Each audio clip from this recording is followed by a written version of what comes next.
बात ये है कि पॉइंट टू पॉइंट में सबसे पहले तो कि लॉजिकल पॉइंट टू पॉइंट है, यानी जो आपके पास ट्रांसपोर्ट लेयर पे सेंडर और रिसीवर है उन दोनों की ये कम्युनिकेशन पॉइंट टू पॉइंट है। लेकिन जो लोग क्या कहना चाहिए कि मतलब बीच में जो कनेक्शन आ रहे हैं, जो लिंक आ रहे हैं, जो राउटर्स आ रहे हैं, उस पर टीसीपी इंप्लीमेंट नहीं है। वहाँ वो उस लेयर को नहीं मालूम कि ये टीसीपी क्या इंप्लीमेंटेशन किए हुए। तो लॉजिकल पॉइंट टू पॉइंट है, यानी दोनों एंड के ऊपर एक सेंडर है और एक रिसीवर है, उसको आप क्लाइंट सर्वर मॉडल कह लें या कोई भी मॉडल कह लें। वो दोनों आपस में कम्युनिकेट करते हुए अज्यूम ये कर रहे हैं कि हमारा कनेक्शन डेवलप हुआ है और हम पॉइंट टू पॉइंट कम्युनिकेशन कर रहे हैं, यानी दोनों आपस में कनेक्टेड है, कोई बीच में थर्ड पार्टी नहीं है। तो ये कॉन्सेप्ट है। इसी तरह से टीसीपी जो है वो मल्टीकास्ट नहीं है। टीसीपी जो है वो वन टू वन कनेक्शन है, पॉइंट टू पॉइंट का जो कॉन्सेप्ट है, यानी इसमें ऐसी कोई फैसिलिटी नहीं है कि वन टू मैनी या एक सेंडर है वो मैनी को सेंड कर सकता हो। ठीक है, जैसे मतलब कोई ये कहे कि यार वेबसाइट ही है ना और सबने वेबसाइट खोलनी है, तो जो भी कनेक्शन आए तो वो मतलब ब्रॉडकास्ट कर दे, मैनी के पास जा सकता हो, इस तरह नहीं है टीसीपी में। टीसीपी में पॉइंट टू पॉइंट कनेक्शन ये है कि हर इंडिविजुअल रिक्वेस्ट जो अगर सपोज आ रही है एचटीटीपी की, तो उसके लिए इंडिविजुअल कनेक्शन जो है वो सर्वर एस्टेब्लिश करेगा पॉइंट टू पॉइंट का। तो ये इसका कॉन्सेप्ट है। देखिए, रिलायबल डेटा ट्रांसफर जब हम कर रहे थे तो वहां पर हमने आरडीटी 3.0 डेवलप किया था और उससे आगे भी फिर चीजें ऐड की थी, जिसमें गो बैक टू एन और ये सारी जो टेक्निक हमने पढ़ी थी, जिसमें सिलेक्टिव रिपीट भी हमने पढ़ा था। तो यहाँ पर जो टीसीपी है वो रिलायबल डेटा ट्रांसफर करता है, और जो पैकेट्स हैं, जो सीक्वेंस नंबरिंग वो करता है, वो सीक्वेंस जो है वो इन ऑर्डर बाइट्स स्ट्रीम होती है, यानी जो उसमें बाइट्स आ रही हैं उनको वो ऑर्डर के अंदर सीक्वेंस ऑर्डर के अंदर जो है वो सेंड कर रहा है। अब इसको हम डिटेल में आगे जाके देखेंगे कि किस तरह से कर रहा है ये काम। इसी तरह से जो है ना ये पाइपलाइनिंग करता है। पाइपलाइनिंग का कॉन्सेप्ट हमने पीछे पढ़ा था कि पाइपलाइन क्या है कि एक से ज्यादा पैकेट जो है वो एक वक्त में जो है वो सेंड कर सकता है। तो इस पाइपलाइनिंग के थ्रू टीसीपी कंजेशन कंट्रोल भी करता है और फ्लो कंट्रोल करता है और सेट करता है एक विंडो साइज फ्लो कंट्रोल के लिए। तो इसको भी हम थोड़ा सा आगे डिस्कस करते हैं, लेकिन पाइपलाइनिंग के थ्रू जो है वो टीसीपी जो है वो कंजेशन और फ्लो कंट्रोल करता है। ये किस तरह करता है इसको हम देखेंगे आगे। अच्छा, बाई डायरेक्शनल डेटा फ्लो है। बाई डायरेक्शनल डेटा फ्लो का मतलब ये है कि एक ही कनेक्शन में दोनों तरफ से पैकेट्स ट्रेवल कर सकते हैं सेम टाइम में। ठीक है, एक तरफ से जो है वो सेंडर ने पैकेट सेंड किया है तो रिसीवर जो है वो भी सेम टाइम पे पैकेट सेंड कर सकता है जब कम्युनिकेशन उनकी चल रही हो। तो ये जो है वो वन वे नहीं है, या यूं कह लें कि हाफ डुप्लेक्स नहीं है, फुल डुप्लेक्स है, इन द सेंस कि दोनों तरफ से सेम टाइम में पैकेट ट्रेवल कर सकते हैं। अच्छा, तीसरी बात, अब ये नेक्स्ट बात आ रही है मैक्सिमम सेगमेंट साइज। अच्छा, यहाँ पर ये मैक्सिमम सेगमेंट साइज डिसाइड करता है कि एक सेगमेंट का साइज कितना होगा। तो अब जो भी पैकेट ट्रेवल करेंगे उनकी सीक्वेंस नंबरिंग होगी, तो वो हर सेगमेंट के लिहाज से सीक्वेंस नंबर स्टार्ट और एंड हो रहा होगा। ये अभी आगे वाली स्लाइड में मैं डिस्कस करता हूँ। इसी तरह कनेक्शन ओरिएंटेड होता है। कनेक्शन ओरिएंटेड में हैंडशेक होता है। हैंडशेक में किस तरह से होगा कि आप जो है वो पहले जो है वो रिक्वेस्ट भेजते हैं, एक्सचेंज होते हैं, यानी मैसेज एक्सचेंज होते हैं कंट्रोल के, जिसमें पहले आप जो है वो टीसीपी की रिक्वेस्ट भेजते हैं, टीसीपी की रिक्वेस्ट एक्सेप्ट होती है, फिर आप अपनी सेंड करते हैं डेटा, और फिर जो है वो डेटा की जो है वो एक्सचेंज हो रही होती है। ठीक है। अच्छा, फिर इसके बाद जो है हमारे पास फाइनली क्या है कि ये फ्लो कंट्रोल है, यानी सेंडर जो है वो ओवरवेल्म नहीं कर सकता, वो बम्बार्डमेंट नहीं कर सकता डेटा की, बल्कि कनेक्शन स्टैब्लिश करते हुए टीसीपी जो है वो एक साइट, जैसे अभी पीछे हमने डिस्कस किया कि विंडो साइज सेट कर देता है, तो वो ये भी सेट कर देता है कि कितना डेटा आएगा, इससे ज्यादा डेटा को वो फिर रिस्ट्रिक्ट करता है। ये कैसे करेगा ये भी हम आगे डिस्कस करेंगे जाके। अच्छा, यहाँ पर ये टीसीपी सेगमेंट स्ट्रक्चर है। इस स्ट्रक्चर को हम पहले इसके पार्ट डिस्कस करते हैं, फिर वापस आएंगे तो एक एक करके आसानी से हम डिस्कस कर सकेंगे। देखिए, कुछ चीजें तो इसमें ऐसी हैं कि जो हम पहले ही कर चुके हैं। सोर्स पोर्ट हम डिस्कस कर चुके हैं, डेस्टिनेशन पोर्ट डिस्कस कर चुके हैं। अभी इस वक्त हम आते हैं सीक्वेंस नंबर पे और एक्नॉलेजमेंट पे, फिर दोबारा इस विंडो के ऊपर वापस आएंगे और एक एक करके इसके पार्ट देखेंगे कि क्या क्या सेगमेंट्स हैं। ठीक है, तो सबसे पहले आ जाते हैं सीक्वेंस नंबर पे और एक्नॉलेजमेंट पे। अभी मैंने पीछे एक बात की थी कि टीसीपी जो है वो आपके पास जो है वो इन ऑर्डर बाइट स्ट्रीम है। ठीक है, मैंने अभी पीछे बात की थी ना कि इन ऑर्डर बाइट स्ट्रीम है। तो बेसिकली ये करता क्या है कि सीक्वेंसिंग जो करता है वो बाइट नंबर्स पे करता है of first byte in the segments data. ठीक है, अब सपोज मैं थोड़ा सा एक एग्जांपल से बात समझाने की कोशिश करता हूँ। तो आपको कि एक फाइल है जिसका साइज है 5000 बाइट्स। ठीक है, बाइट्स में बात कर रहा हूँ, और आपने अभी एक लफ्ज यहाँ पढ़ा था पीछे, मैक्सिमम सेगमेंट साइज, MSS। तो आप सपोज के टीसीपी ने डिसाइड किया कि MSS जो होगा वो 1000 बाइट होगा। तो आपकी जो फाइल है उसके बाइट्स कितने थे, क्या साइज था? 5000। तो आप कितने सेगमेंट्स बनने चाहिए? 5 सेगमेंट होंगे, शाबाश। अच्छा, अब तीसरी बात मैंने ये बोली है कि आपके पास जो सीक्वेंसिंग होगी वो पर बाइट होगी। तो अब मुझे ये बताएं कि पहले सेगमेंट के पहले बाइट का नंबर अगर मैं 0 रखता हूँ तो पहले सेगमेंट के आखिरी बाइट का नंबर क्या होना चाहिए? पहले सेगमेंट के पहले बाइट का नंबर अगर मैंने 0 रखा है तो 999 जो है वो पहले सेगमेंट के लास्ट बाइट का नंबर होगा। ठीक है, इसी तरह जो नेक्स्ट सेगमेंट शुरू होगा वो कहाँ से शुरू होगा फिर? 1000 और जाएगा कहाँ तक? 1999 तक। सही है, एंड सो ऑन। तो ये वाला कॉन्सेप्ट समझ में आ गया कि सीक्वेंस नंबरिंग किस तरह कर रहा है ये। अच्छा, अब एक्नॉलेजमेंट को समझेंगे। एक्नॉलेजमेंट कैसे है? The sequence number of next byte expected from other side is the acknowledgement number. ये बात समझ में आई क्या? सेंडर ने एक पैकेट सेंड किया है और उसका सीक्वेंस नंबर है सपोज 42। तो जो रिसीवर है वो क्या करेगा कि आपको एक्नॉलेजमेंट भेजेगा नेक्स्ट एक्सपेक्टेड पैकेट की, यानी पैकेट से मुराद सीक्वेंस नंबर की। जो नेक्स्ट एक्सपेक्टेड सीक्वेंस नंबर है उसकी नंबर भेज देगा। वो कैसे भेज देगा? क्योंकि वो जो नंबर आ रहे हैं वो यहाँ पर इन ऑर्डर स्ट्रीम आ रही है, ठीक है, और बाइट नंबर जो है वो इसके सेगमेंट नंबर है या सीक्वेंस नंबर है। सॉरी, सेगमेंट नहीं, सीक्वेंस नंबर है, बाइट नंबर। तो नेक्स्ट स्लाइड में जरा, एक्नॉलेजमेंट जो है वो नंबर है, एक्नॉलेजमेंट नंबर। ये एक्नॉलेज नहीं कर रहा कि मेरे पास 43 रिसीव हो गया, बल्कि ये एक्नॉलेज कर रहा है 43 मींस के 42 रिसीव्ड। मैं नाउ आई एम एक्सपेक्टिंग 43, ये है एक्नॉलेजमेंट। ये सिर्फ एक नंबर है, यानी ये एक्नॉलेज नहीं कर रहा कि 43 रिसीव्ड है। मतलब टीसीपी के सेटअप में जो एक्नॉलेजमेंट नंबर है वो, ये देखें यहाँ पर इस एग्जांपल में देखें कि सीक्वेंस नंबर 42 सेंड किया होस्ट ए ने। और बेसिकली ये जो एग्जांपल है ये सिंपल एक टेलनेट का सिनेरियो डिस्कस हुआ है। टेलनेट किस तरह से काम करता है कि आप जब कनेक्शन एस्टेब्लिश कर लेते हैं, कनेक्शन एस्टेब्लिश करने के बाद जो भी कैरेक्टर आप होस्ट ए यहाँ टाइप करेगा तो वो होस्ट बी के पास जाएगा और होस्ट ए के बाद दोबारा डिस्प्ले होगा स्क्रीन पे। यानी एक्नॉलेजमेंट के साथ आपके पास ये आएगा कि ये कैरेक्टर वहां पर उसके सिस्टम के पास पहुंच चुका है। जो टेलनेट जिस तरह काम करता है वो मैं आपको बात बता रहा हूँ। और फिर टेलनेट में ये इसकी एक्नॉलेजमेंट भी जाती है कि सी का कैरेक्टर जो है वो होस्ट ए के पास दोबारा रिसीव हो गया, यानी एको आता है आपके पास। तो इसकी आप जो एक्नॉलेजमेंट भेजते हैं सीक्वेंस में वो ये बताते हैं सिंपल कि ये सी रिसीव हो गया। अब हम थोड़ा नंबरिंग पे और एक्नॉलेजमेंट पे बात कर लेते हैं। तो सीक्वेंस नंबर, अब देखें डेटा आपने सेंड किया सी और उसका सीक्वेंस नंबर था 42। तो जब ये एक्नॉलेजमेंट भेजेगा तो क्योंकि टेलनेट की एप्लीकेशन है तो एक्नॉलेजमेंट में सी को एको करेगा, यानी सी को वापस भेज देगा ये। और अब यहाँ पर जो एक्नॉलेजमेंट नंबर होगा वो 42 से नेक्स्ट नंबर होगा 43, यानी अब ये बताएगा कि जो मुझे नेक्स्ट सीक्वेंस नंबर चाहिए वो 43 चाहिए। ये इसका एक्नॉलेजमेंट है, ये तरीकाकार ये यूज कर रहा है। यानी नंबर 43 डज नॉट मीन्स के 43 हैज रिसीव, बट इसका मतलब ये कि -1 कर लो, यानी पिछला पैकेट जो था वो रिसीव हो गया, यानी 42 रिसीव हो गया। और अपना यहाँ से एक जो है वो सीक्वेंस नंबर जनरेट करता है। यहाँ पर जब आप स्टार्ट लेते हैं तो क्योंकि पहले से कोई कम्युनिकेशन नहीं हो रही थी तो इसने एक्नॉलेजमेंट नंबर भेजा 79, एक रैंडमली कोई नंबर स्टार्ट ले लिया इसने। अब ये जो नंबर है इसको ये एक्नॉलेजमेंट का सीक्वेंस नंबर भेज देगा करके जो होस्ट बी है। और फिर जो नेक्स्ट इसके पास होस्ट ए ने वापस जो भेजना है एक्नॉलेजमेंट, उसमें सीक्वेंस नंबर आप देखें 43 है जो कि होस्ट बी ने एक्नॉलेजमेंट के तौर पे भेजा था, यानी नेक्स्ट एक्सपेक्टेड पैकेट। और यहाँ पर एक्नॉलेजमेंट नंबर 80 है, यानी जो यहाँ से आपने सीक्वेंस भेजा था होस्ट बी ने 79 जो एक्नॉलेजमेंट भेजा था, तो वो उसको अब उसने यहाँ पर एक्नॉलेजमेंट करके भेज दिया। अच्छा, आप देखें सीक्वेंस नंबर और एक्नॉलेजमेंट नंबर हमने डिस्कस कर लिया। अब हम आते हैं TCP round trip time out. अब देखें आपको ये डिसाइड तो करना पड़ेगा कि कितनी देर का टाइम आउट रखा जाए। कोई तो तरीकाकार हो कि टीसीपी का जो एक भेजा हुआ कनेक्शन है उसका टाइमर कितनी देर चलेगा, कितनी देर बाद टाइम आउट हो जाए, कि एक खास टाइम का टाइमर चलाओ, वो टाइमर एक्सपायर हो जाए तो फिर रीसेंड कर दो पैकेट। ये था टाइम आउट। अब यहाँ पर हम ये डिसाइड कर रहे हैं कि टाइम आउट कितना रखा जाए। सपोज के आरटीटी जो है एक राउंड ट्रिप टाइम है, उससे काफी ज्यादा लंबा रख लें तो आरटीटी भी वेरी करता है। हाँ, मतलब दोनों साइड का टाइम आपने मेजर कर लिया, यानी एक साइड से पैकेट गया है, एक एंड पे रिसीव हो गया, वापस पैकेट ने ट्रेवल किया, एक्नॉलेजमेंट आ गई, तो ये आपका आरटीटी हो गया। आरटीटी वेरी कर सकता है, तो आप बहुत ज्यादा रख दें तो इससे भी रिसोर्सेज का ज़ाया है, और बहुत छोटा रख दें प्री मैच्योर टाइम हो, अननेसेसरी रीट्रांसमिशन शुरू हो जाएंगे।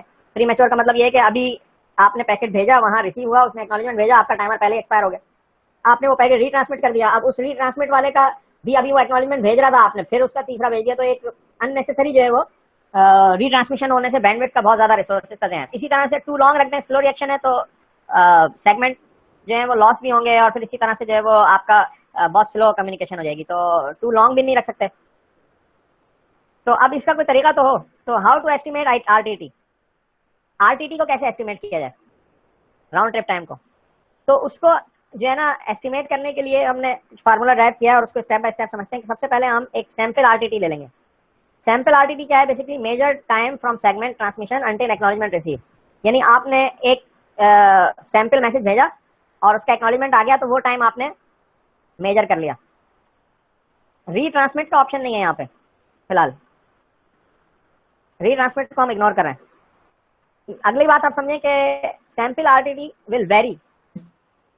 हाँ मतलब एक जिस टाइम भी आप ये काम कर रहे हैं उसी टाइम आपने एक कैलकुलेशन की कि एक मैसेज जो है वो कितनी देर में ट्रेवल कर रहा है, तो वो आपका सैंपल आरटीटी आ गया। लेकिन ये बात ध्यान में रखें कि डिफरेंट इंटरनेट की कंडीशंस पे डिफरेंट टाइमिंग में डिफरेंट वैल्यूज आ रही होंगी आरटीटी की।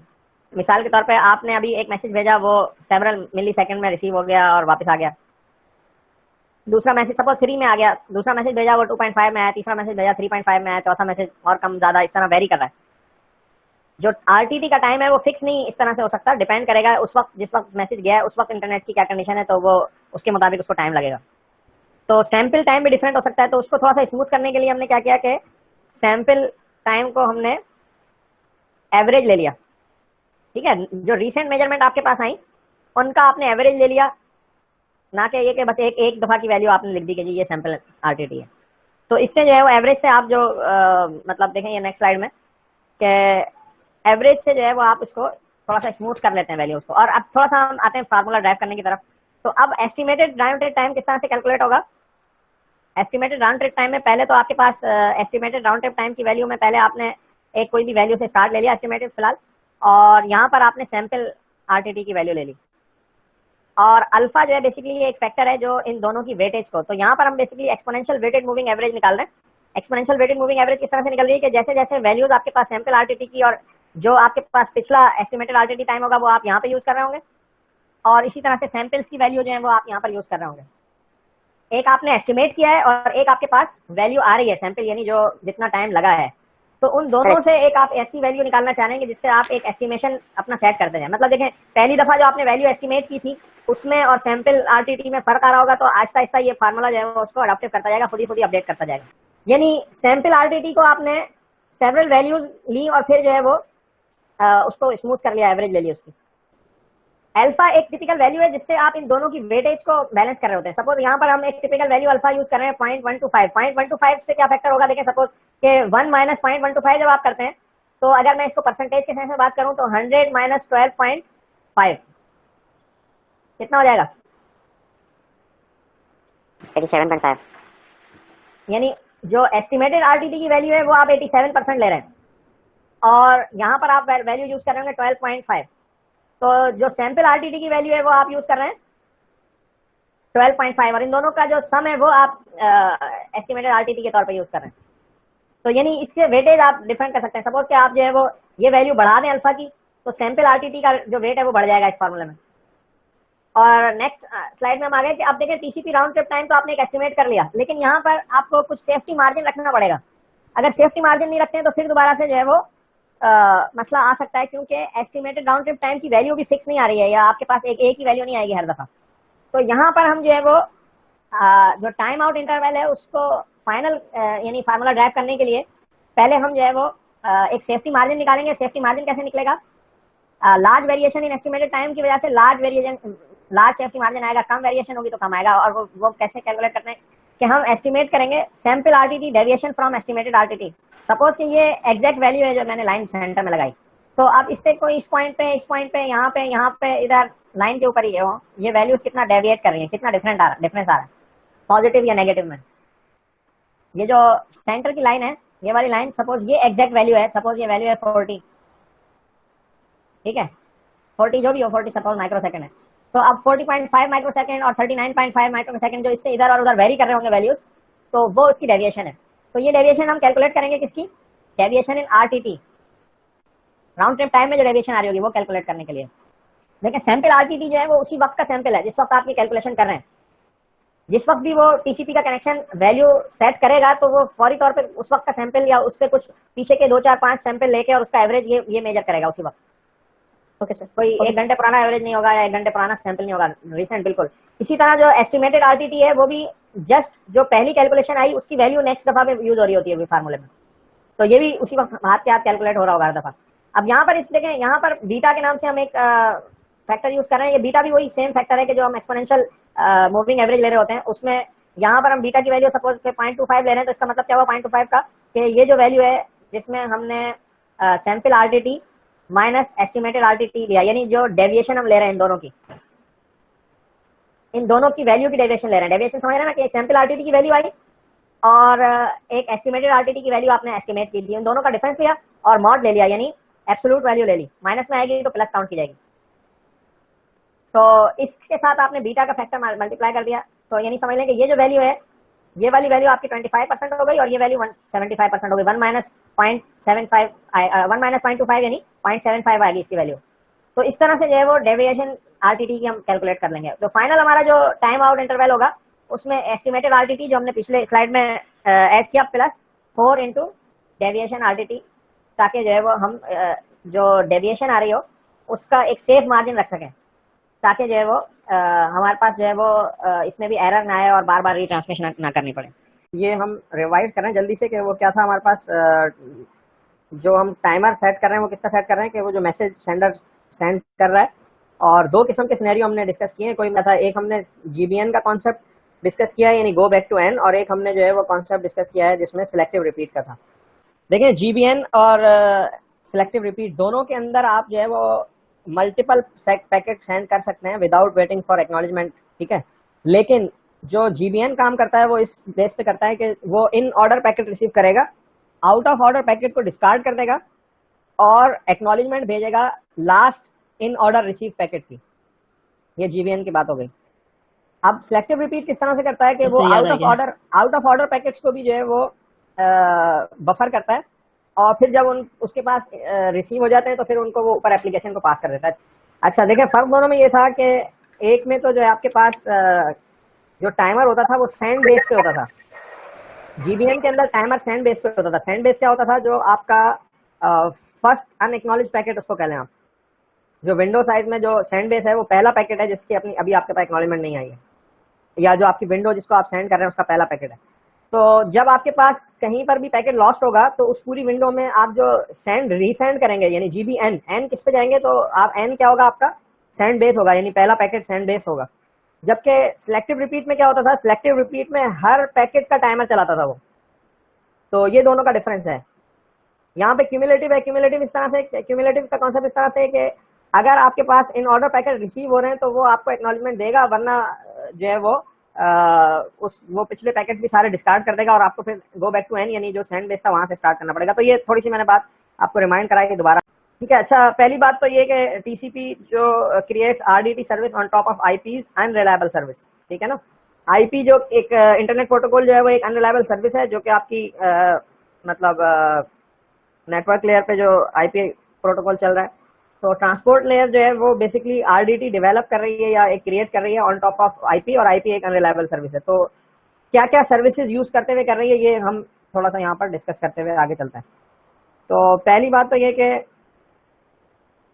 पाइपलाइन सेगमेंट्स करती है। यहाँ पे कॉन्सेप्ट है वो बेसिकली क्या है कि आपके पास पैकेट जो है वो वेट नहीं करते, स्टॉप एंड वेट नहीं है ये, ठीक है। नेक्स्ट पे आ जाता है। Next cumulative acknowledgement. कोई क्यूमुलेटिव का कॉन्सेप्ट ये है कि अगर देखें, एक बात तो ये कि हमने बार बार ये डिस्कस किया है कि लास्ट करेक्टली रिसीव पैकेट को एक्नॉलेज करता है वो। तो क्यूमुलेटिव एक्नॉलेजमेंट इस तरह से है कि सपोज कि आपके पास पैकेट 1 और पैकेट 2 दोनों रिसीव हो गए और आपने दोनों का एक्नॉलेजमेंट सेंड किया, लेकिन पैकेट 1 का एक्नॉलेजमेंट लॉस्ट हो गया और रिसीव मतलब सेंडर को नहीं मिला, और उसने ये अज्यूम किया टाइम एक्सपायर के बाद कि पैकेट 1 रिसीव नहीं हुआ, उसने दोबारा भेज दिया, या सपोज दोनों लॉस्ट हो गए तो उसने दोबारा भेज दिया। तो यहाँ से जो रिसीवर है ये सिंपल लास्ट करेक्टली रिसीव का दोबारा एक्नॉलेजमेंट भेजेगा। रिसीव तो उसको दोनों हो गए थे, 1 भी हो गया था 2 भी हो गया था, और दोनों की एक्नॉलेजमेंट भेजी थी, दोनों एक्नॉलेजमेंट लॉस्ट हो गई। उसके बाद उसने पैकेट 1 दोबारा रिसेंड कर दिया सेंडर ने, तो रिसीवर जो है वो सिंपल दोबारा पैकेट 2 का एक्नॉलेजमेंट भेजेगा, 1 का नहीं भेजेगा। तो जो सेंडर है वो अज्यूम करेगा कि क्योंकि क्यूमुलेटिव एक्नॉलेजमेंट है, इसका मतलब ये कि इससे पहले के सब सही ठीक मौसूल होगा। ये है क्यूमुलेटिव का कॉन्सेप्ट। अच्छा, सिंगल रीट्रांसमिशन टाइमर, ये क्या है भाई? देखें, जीबीएन में रीट्रांसमिट किसका होगा, अप टू जब लॉस्ट होगा तो एन नंबर से स्टार्ट करेगा, सारे रीट्रांसमिट करेगा। सिलेक्टिव रिपीट में क्या होता था कि जो पैकेट लॉस हुआ उसी को रीट्रांसमिट कर दो बस। अच्छा, अब रीट्रांसमिशन ट्रिगर किस बेस पे होते हैं, टाइम आउट इवेंट पे और डुप्लीकेट एक्नॉलेजमेंट पे। ये भी हम आगे देखते हैं कि कैसे।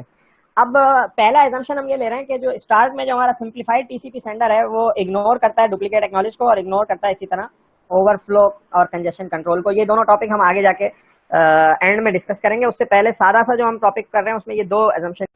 तो टीसीपी सेंडर इवेंट्स हम देख रहे हैं सिंप्लीफाइड फॉर्म में कि सबसे पहले डेटा रिसीव फ्रॉम ऐप, यानी एप्लीकेशन लेयर ने डेटा भेजा है, क्या करेगा, create segment with sequence number.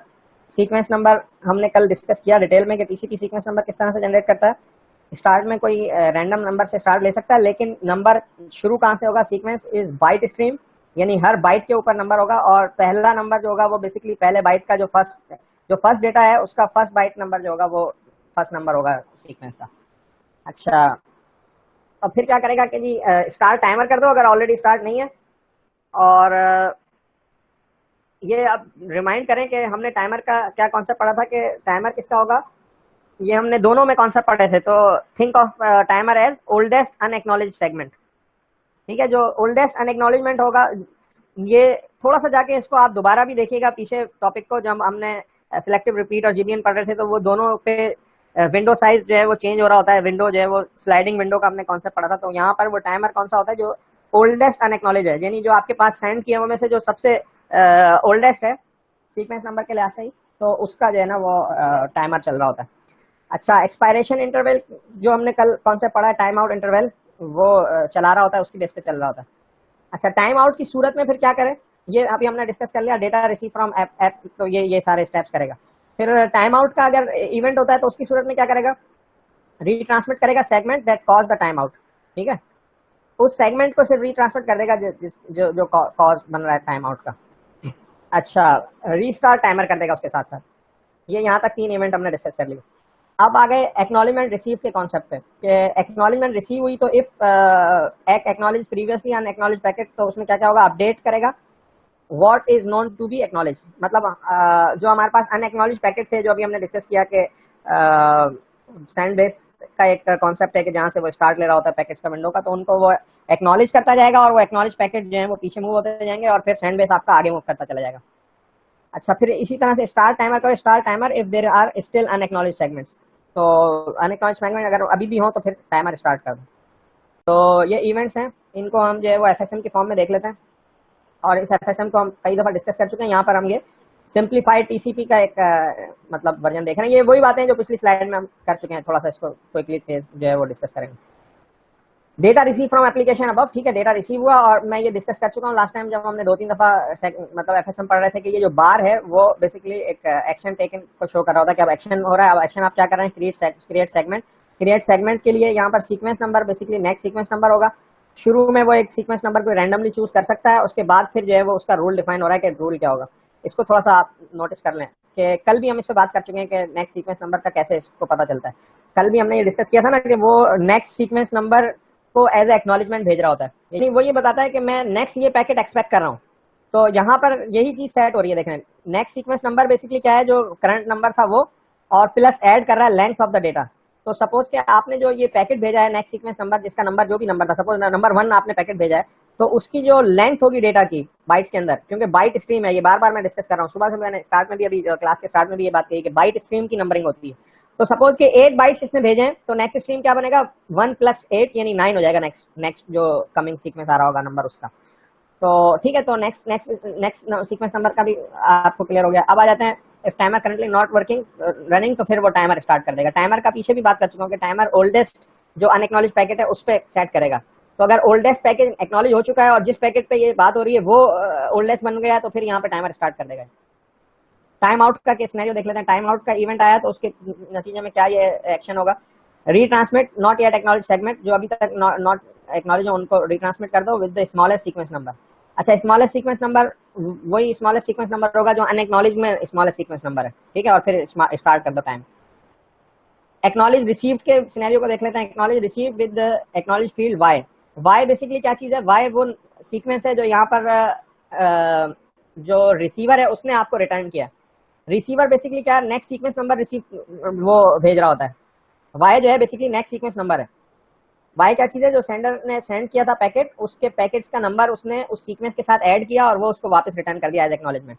तो इस सिनेरियो में अब आप यहाँ पर इफ एल्स का सिनेरियो मतलब यूँ कह लें कि डिस्कस हो रहा है कि क्या हो तो क्या करो। तो सबसे पहले वो चेक करेगा कि वाई जो है वो सेंड बेस से बड़ी वैल्यू है, और अगर सेंड बेस के बराबर है तो क्या करो कि सेंड बेस -1 और लास्ट क्यूमुलेटिव बाइट लास्ट जो बेसिकली सैंड बेस -1 क्या नंबर होगा, जो आखिरी जो सैंड बेस है बेसिकली वो फर्स्ट अनएक्नॉलेज पैकेट है, यानी ओल्डेस्ट अनएक्नॉलेज पैकेट उसको आप कह लें, और -1 कर दिया तो उससे पहले के जो एक्नॉलेज पैकेट है उसकी बात हो रही है। तो ये basically last cumulative acknowledge byte है जो सैंड बेस -1 है।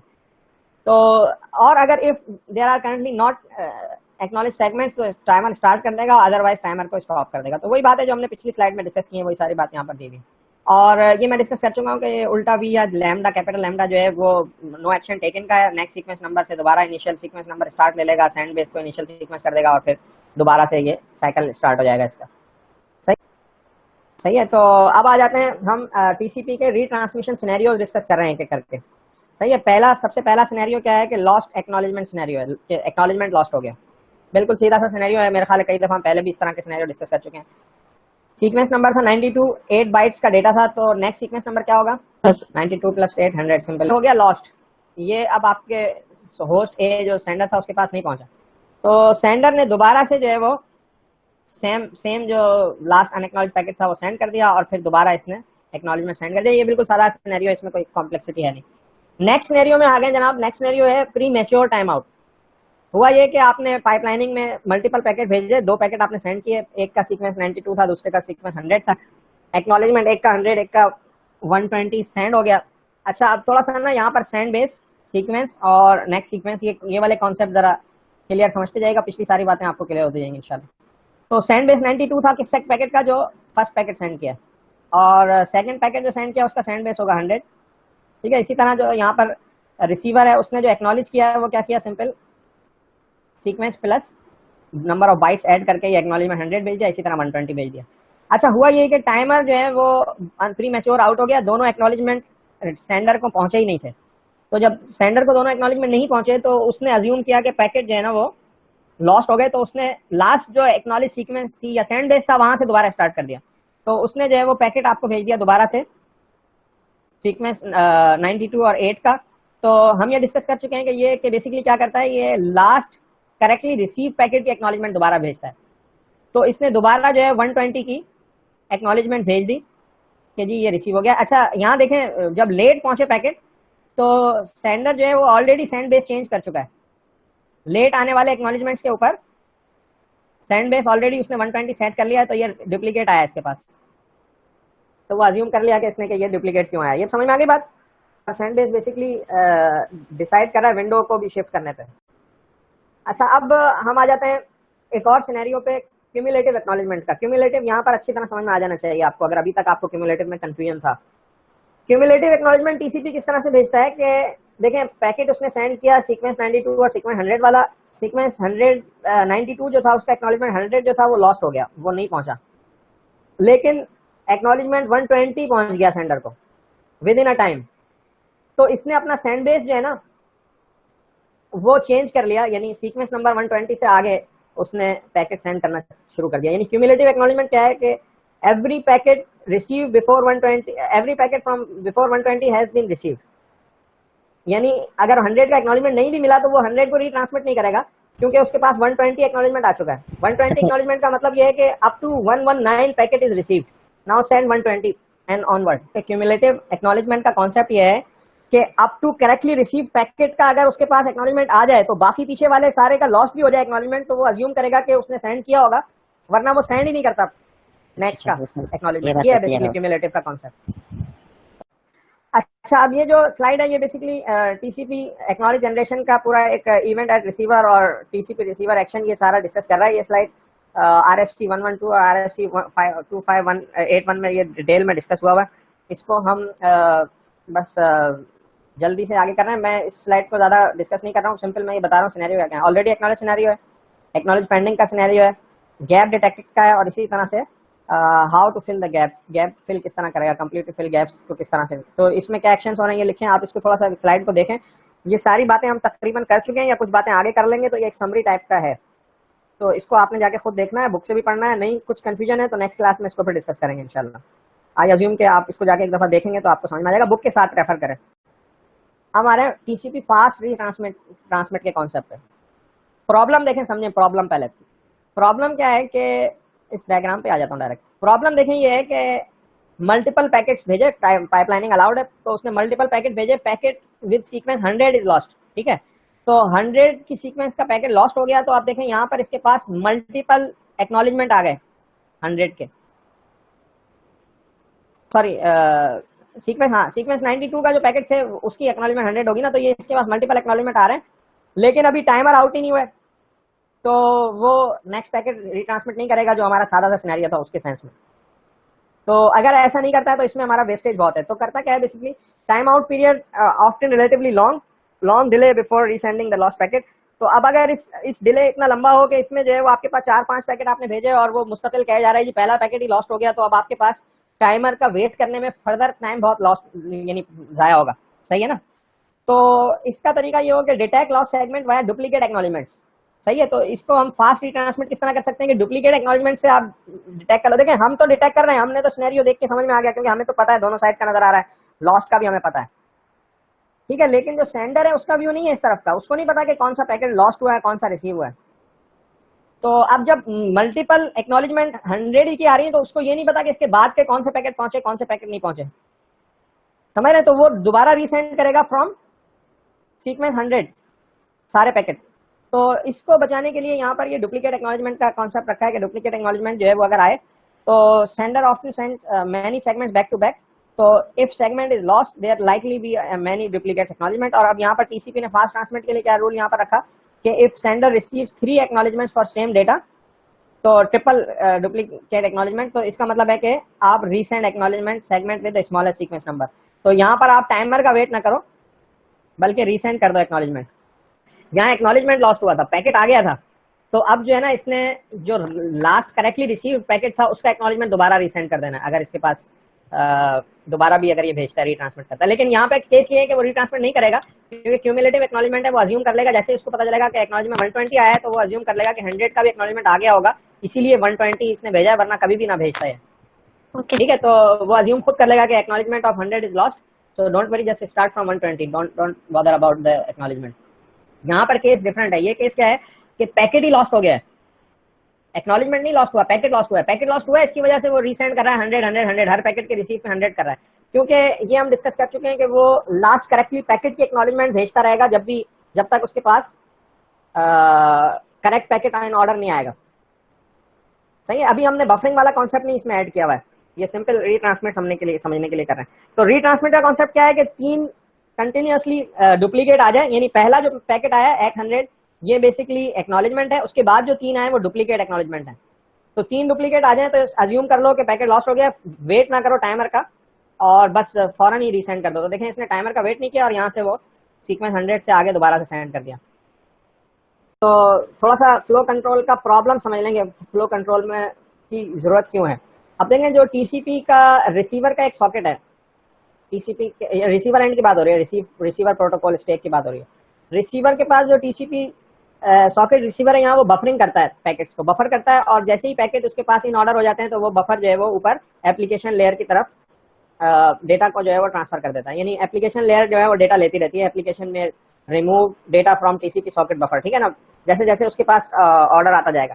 अच्छा, इसी तरह से जो है वो अगर टीसीपी का जो रिसीवर है इसके पास जो रिसीविंग की कैपेबिलिटी स्लो है कंपेयर टू सेंडर, जो सेंडर का जो टीसीपी कनेक्शन है वो पैकेट तेज भेज रहा है या ज्यादा बाइट्स भेज रहा है और रिसीवर उसको रिसीव नहीं कर सक रहा है, तो ओवरफ्लो हो जाएगा इसका बफर।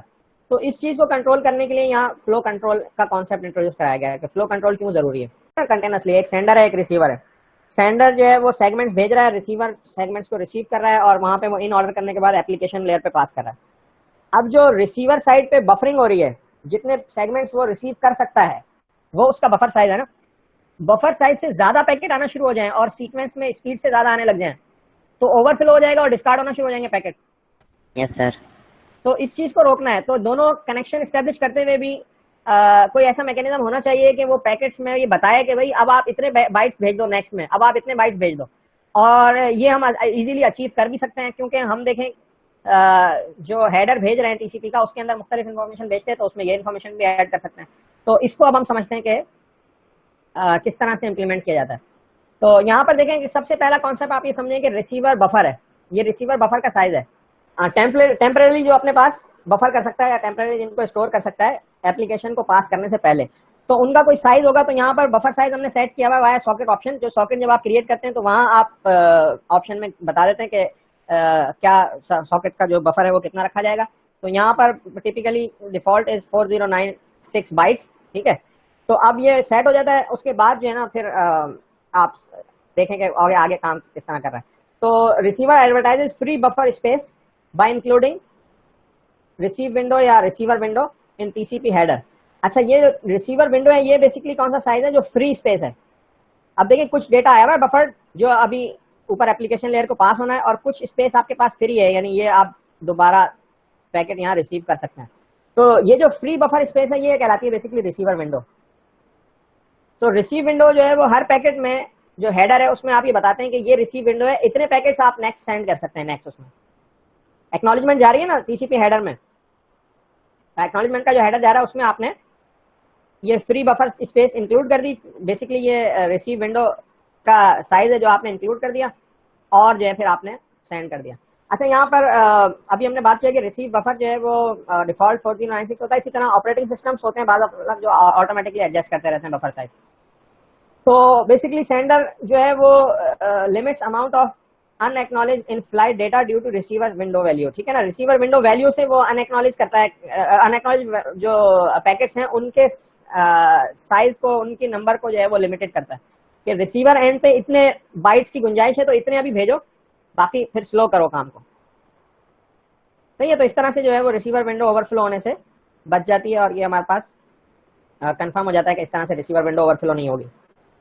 पहला कॉन्सेप्ट क्या है, बफर साइज। बफर साइज क्या है, जो रिसीवर एंड पे जो रिसीवर है वो अपना एक बफर साइज सेट करता है, और वो मैंने अभी बता दिया कि डिफॉल्ट 4096 होता है या कुछ ऑपरेटिंग सिस्टम ऑटो एडजस्ट करता है। बफर साइज में कुछ तो डेटा होगा जो बफर किया हुआ है आपने, और कुछ फ्री स्पेस होगी। वो जो फ्री स्पेस है उसको हम रिसीवर विंडो कहते हैं, या RWND शॉर्ट फॉर्म में उसको लिखा हुआ है, जो प्रोग्रामिंग में आप सिंपल यही वेरिएबल यूज कर सकते हैं। तो रिसीवर विंडो जो है वो हर एक्नॉलेजमेंट के हेडर में, टीसीपी हेडर में ऐड होता है साइज कि मेरे पास अब इतनी गुंजाइश है बफर में, तो इतने बाइट्स आप सेंड कर सकते हैं। सही है। तो ये बेसिकली कॉन्सेप्ट है। तो इस तरह क्या होता है कि आपके पास कंजेशन जो फ्लो है वो कंट्रोल हो जाता है। कंजेशन अभी बाद में डिस्कस होगा, अभी दोनों का फर्क है, पहले थोड़ा इसको डिस्कस करते हैं। तो फ्लो कंट्रोल किस तरह हो रहा है कि वो बता रहा है कि इतनी मेरे पास गुंजाइश है, इतने पैकेट आप नेक्स्ट उसमें भेज सकते हैं। अच्छा, उसने उतने पैकेट भेज दिए। अब यहाँ पर फॉर द टाइम जितनी देर में वो आए, तो ऊपर से भी कुछ बफर डेटा जो है वो प्रोसेस होकर ऊपर एप्लीकेशन को चला गया होगा, तो फिर फर्दर उसके पास कुछ फ्री स्पेस भी आ जाएगी। लेकिन मैं अब ये आखिरी बात ये कर रहा हूँ इस वाले टॉपिक से रिलेटेड कि एक सिनेरियो है जिसमें बफर विंडो 0 हो जाए, तो जो बफर स्पेस है यानी रिसीवर विंडो जो है वो 0 साइज हो जाए, पैकेट उसके पास फुल हो, कोई उसके पास साइज नहीं है, तो वो अपनी हेडर में भेजेगा 0। तो अब जब 0 भेजेगा तो फिर सेंडर क्या करेगा, और आगे फिर दोबारा इनका कैसे स्टार्ट होगा, इसको आपने थोड़ा सा बुक में जाके देख। क्वेश्चन सिंपल ये है कि रिसीवर विंडो का साइज 0 आपने भेजा हेडर में, तो अब सेंडर के पास 0 आ गया। अब वो कब दोबारा भेजे, कितना वेट करे, कैसे उसको पता चले कि अब 0 क्लियर हो गया, अब कुछ जगह बन गई, विंडो के साइज में कुछ गुंजाइश हो गई, तो मैं नेक्स्ट भेज दूँ। तो ये सिनेरियो बुक में डिस्कस हुआ है, इसको जरा देख। अच्छा, अब हम जो है वो बफर साइज सेट करते हैं। सपोज कि हमने बफर साइज जो है वो 2 किलोबाइट कर दिया, फाइल साइज जो है हमने 16 कर दिया। तो अब आप देखें कि ये सेंड होना शुरू हुआ, और विंडो साइज जो है वो पैकेट में आ रहा है। देखें बीच में विंडो साइज फुल भी हो जाता है, 0 का भी आता है। जैसे जैसा डेटा कंज्यूम होता है तो फिर नेक्स्ट वो सेंड करता है। अच्छा, इसको मैं फास्टर कर दूं।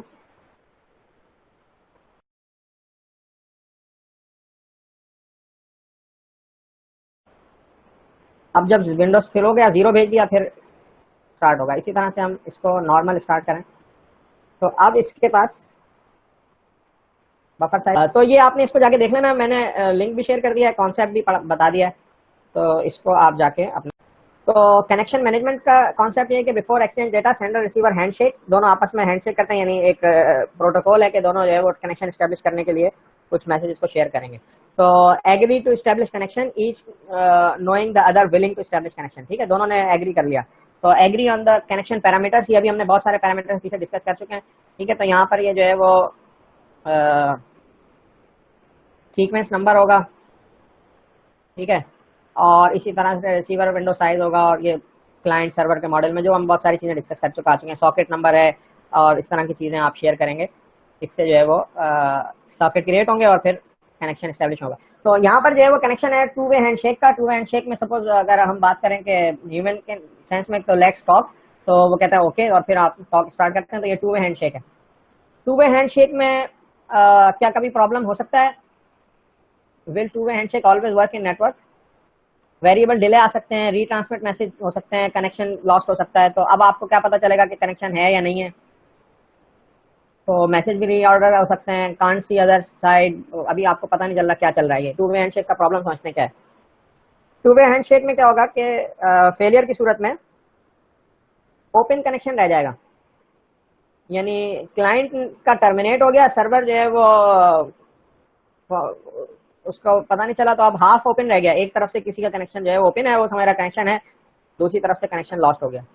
तो बेसिकली यहाँ पर अगर थ्री वे कनेक्शन किया जाए तो ये ज्यादा रिलायबल होता है। तो होता ये है कि पहले जो है वो रिक्वेस्ट करता है टीसीपी कनेक्शन की, टीसीपी कनेक्शन की एक्नॉलेजमेंट आती है, तो फिर ये दोबारा एक एक्नॉलेजमेंट भेजता है कि जी मुझे आपके कनेक्शन रिसीव की एक्नॉलेजमेंट आ गई है, और प्लस डेटा भी सेंड कर सकता है। ठीक है, तो इस तरह के सिनेरियो में जो है वो कनेक्शन एस्टेब्लिश करता है। इसको हम टीसीपी के सेंस में देखते हैं कि एक्सेप्ट करने के बाद भी फर्दर दोबारा एक्नॉलेजमेंट भेजता है। तो बेसिकली होता क्या है कि टीसीपी जो है वो चूज करता है एक इनिशियल सीक्वेंस नंबर, और अब जो है वो x send TCP sync message. अब ये सिंक मैसेज कहलाता है। सिंक मैसेज जो है वो सिंक बिट भेजता है फर्स्ट, और सीक्वेंस जो है वो एक्स, सही है। तो एक्स सीक्वेंस के साथ उसने भेजा, तो रिप्लाई में वो क्या करेगा, वो अपना सीक्वेंस वाई भेजेगा और सिंक बाइट 1 भेजेगा।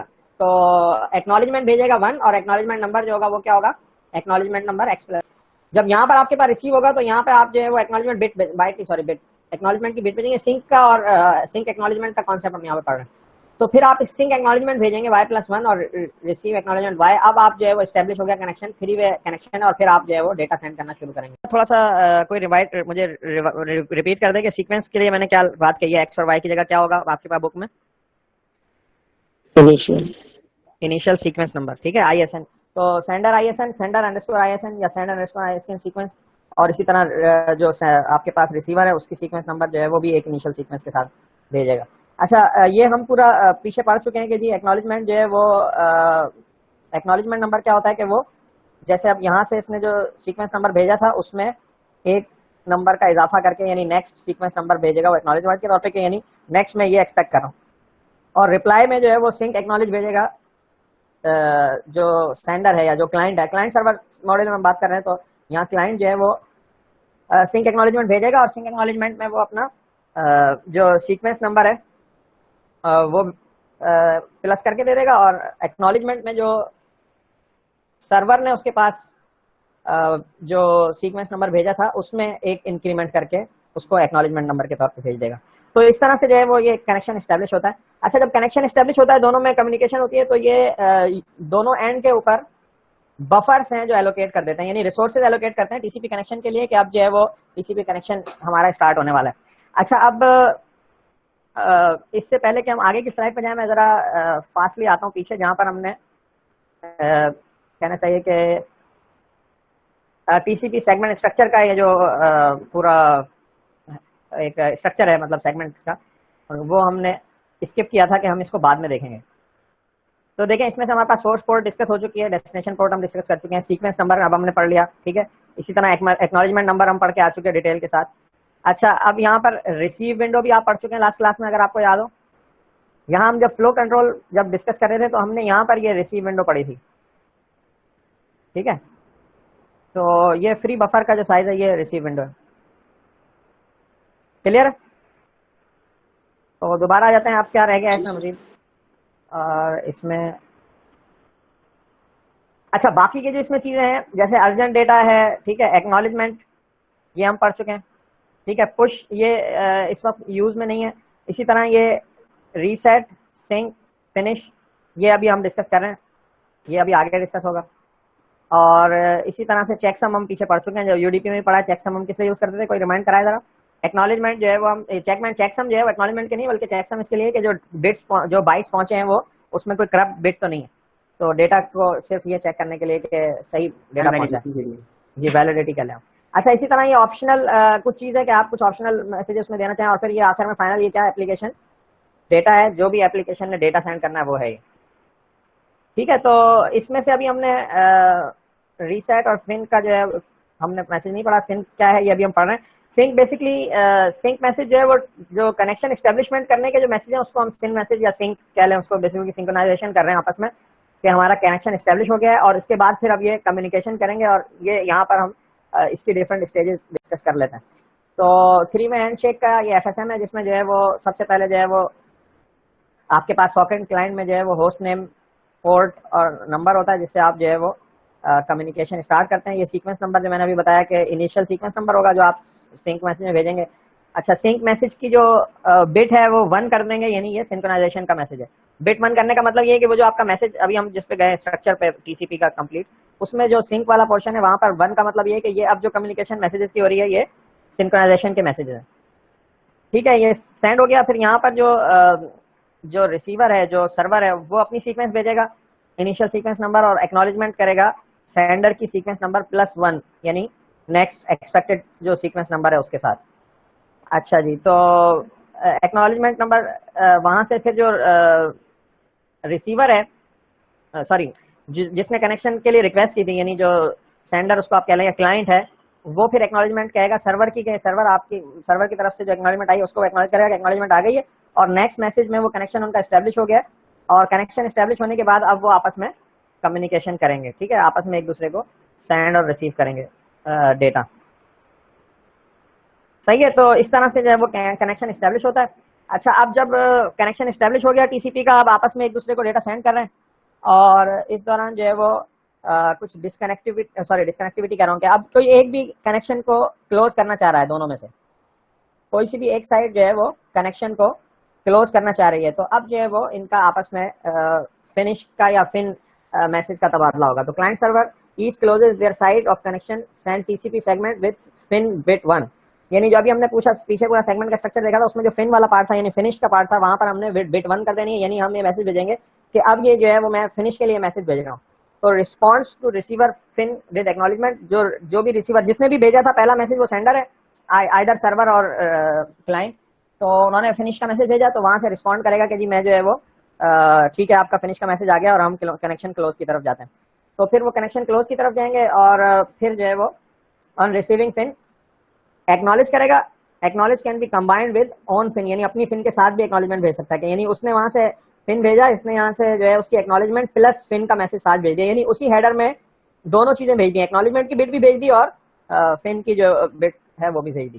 तो साइमल्टेनियस फिन एक्सचेंज होगा, और उसके साथ साथ फिर एक टाइम आउट होता है उसका, और उस टाइम आउट के बाद जब ये वेट करेंगे इस टाइम के लिए, और फिर ये टाइम खत्म हो जाएगा तो दोनों अपना कनेक्शन क्लोज कर देंगे। सही है, तो ये था हमारे पास टीसीपी का कनेक्शन एस्टेब्लिशमेंट का पूरा मैकेनिज्म और कनेक्शन क्लोज का।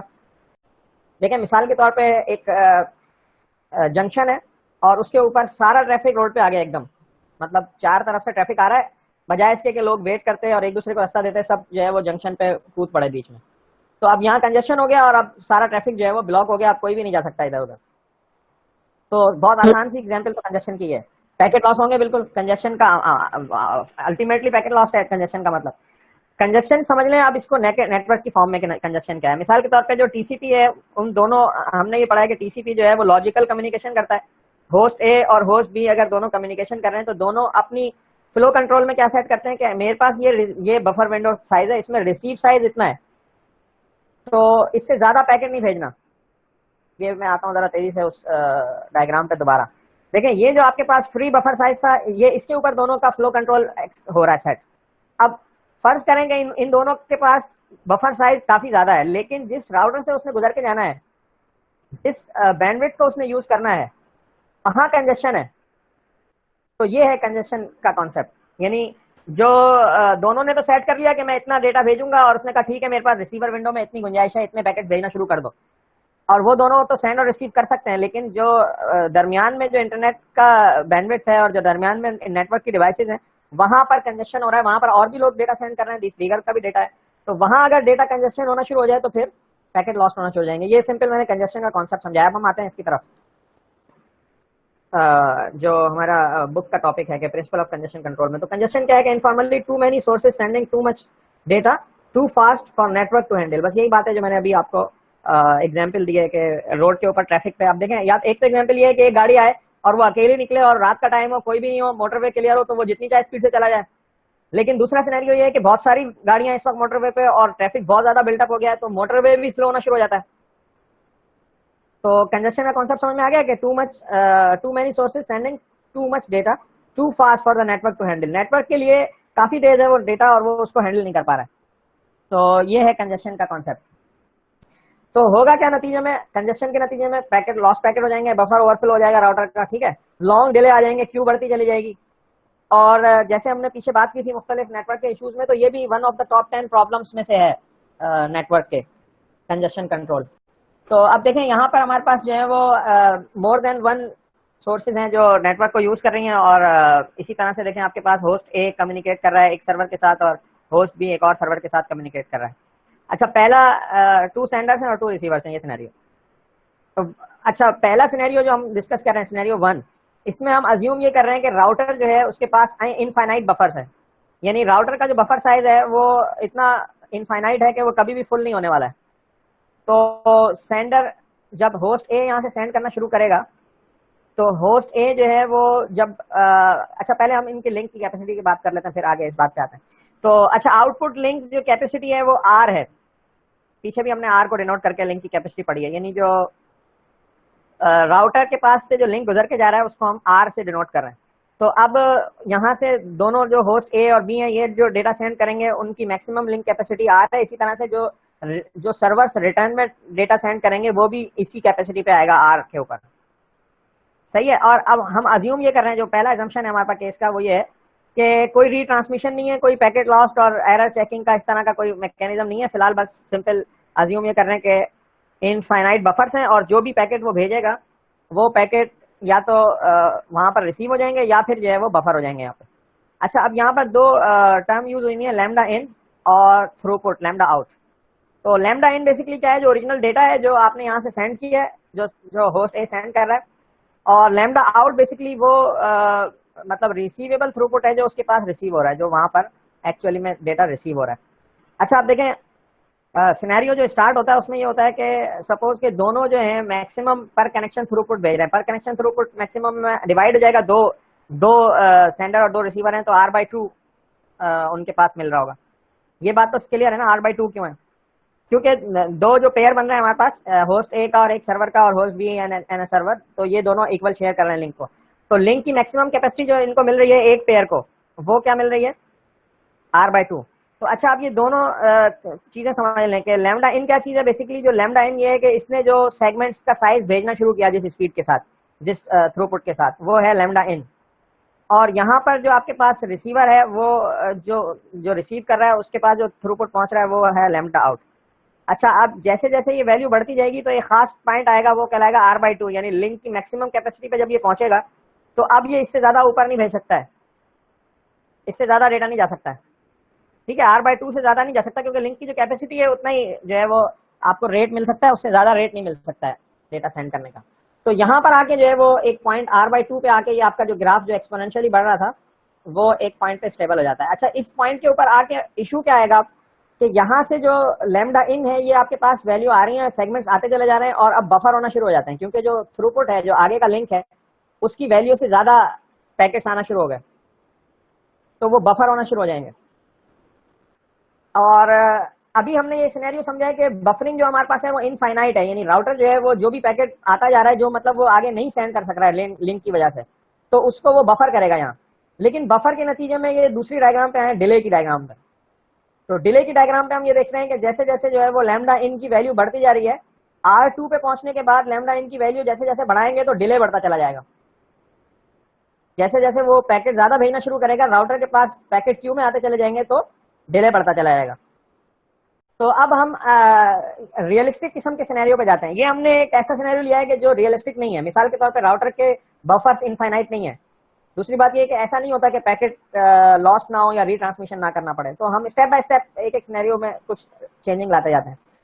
तो अब हमारे पास अच्छा, ये जो हम डिस्कस कर रहे हैं वो बेसिकली जो टाइटल है वो दोबारा डिस्कस कर लो, कॉजेज/कॉस्ट ऑफ द कंजेशन, यानी किस वजह से कंजेशन हो रहा है और उस कंजेशन का नतीजा क्या निकल रहा है। आपको कॉस्ट क्या पे करनी पड़ रही है। तो यहाँ पर हमने कंजेशन का नतीजा देख लिया कि किस वजह से कंजेशन हो रहा था, और इस डायग्राम में हमने उसका अल्टीमेट नतीजा देख लिया कि क्या आपको उसके नतीजे में नुकसान उठाना पड़ा। अच्छा, अब आते हैं थोड़ा सा सिनेरियो को हम चेंज करते हैं, सिनेरियो 2 पे आते हैं। अब यहाँ पे हमारे पास वन राउटर है फाइनाइट बफर्स के साथ, यानी जो रियल सिनेरियो होता है, इनफाइनाइट बफर्स तो नहीं होते ना राउटर में, कोई ना कोई तो उसकी कैपेसिटी है, कोई ना कोई तो उसकी रेंज है। तो अब यहाँ पर सेकंड सिनेरियो में हमारे पास जो शेयर्ड लिंक है, उसके जो राउटर है शेयर्ड, उसके जो finite shared output link buffer है, ठीक है, यहाँ पर जो है वो इनफाइनाइट नहीं है।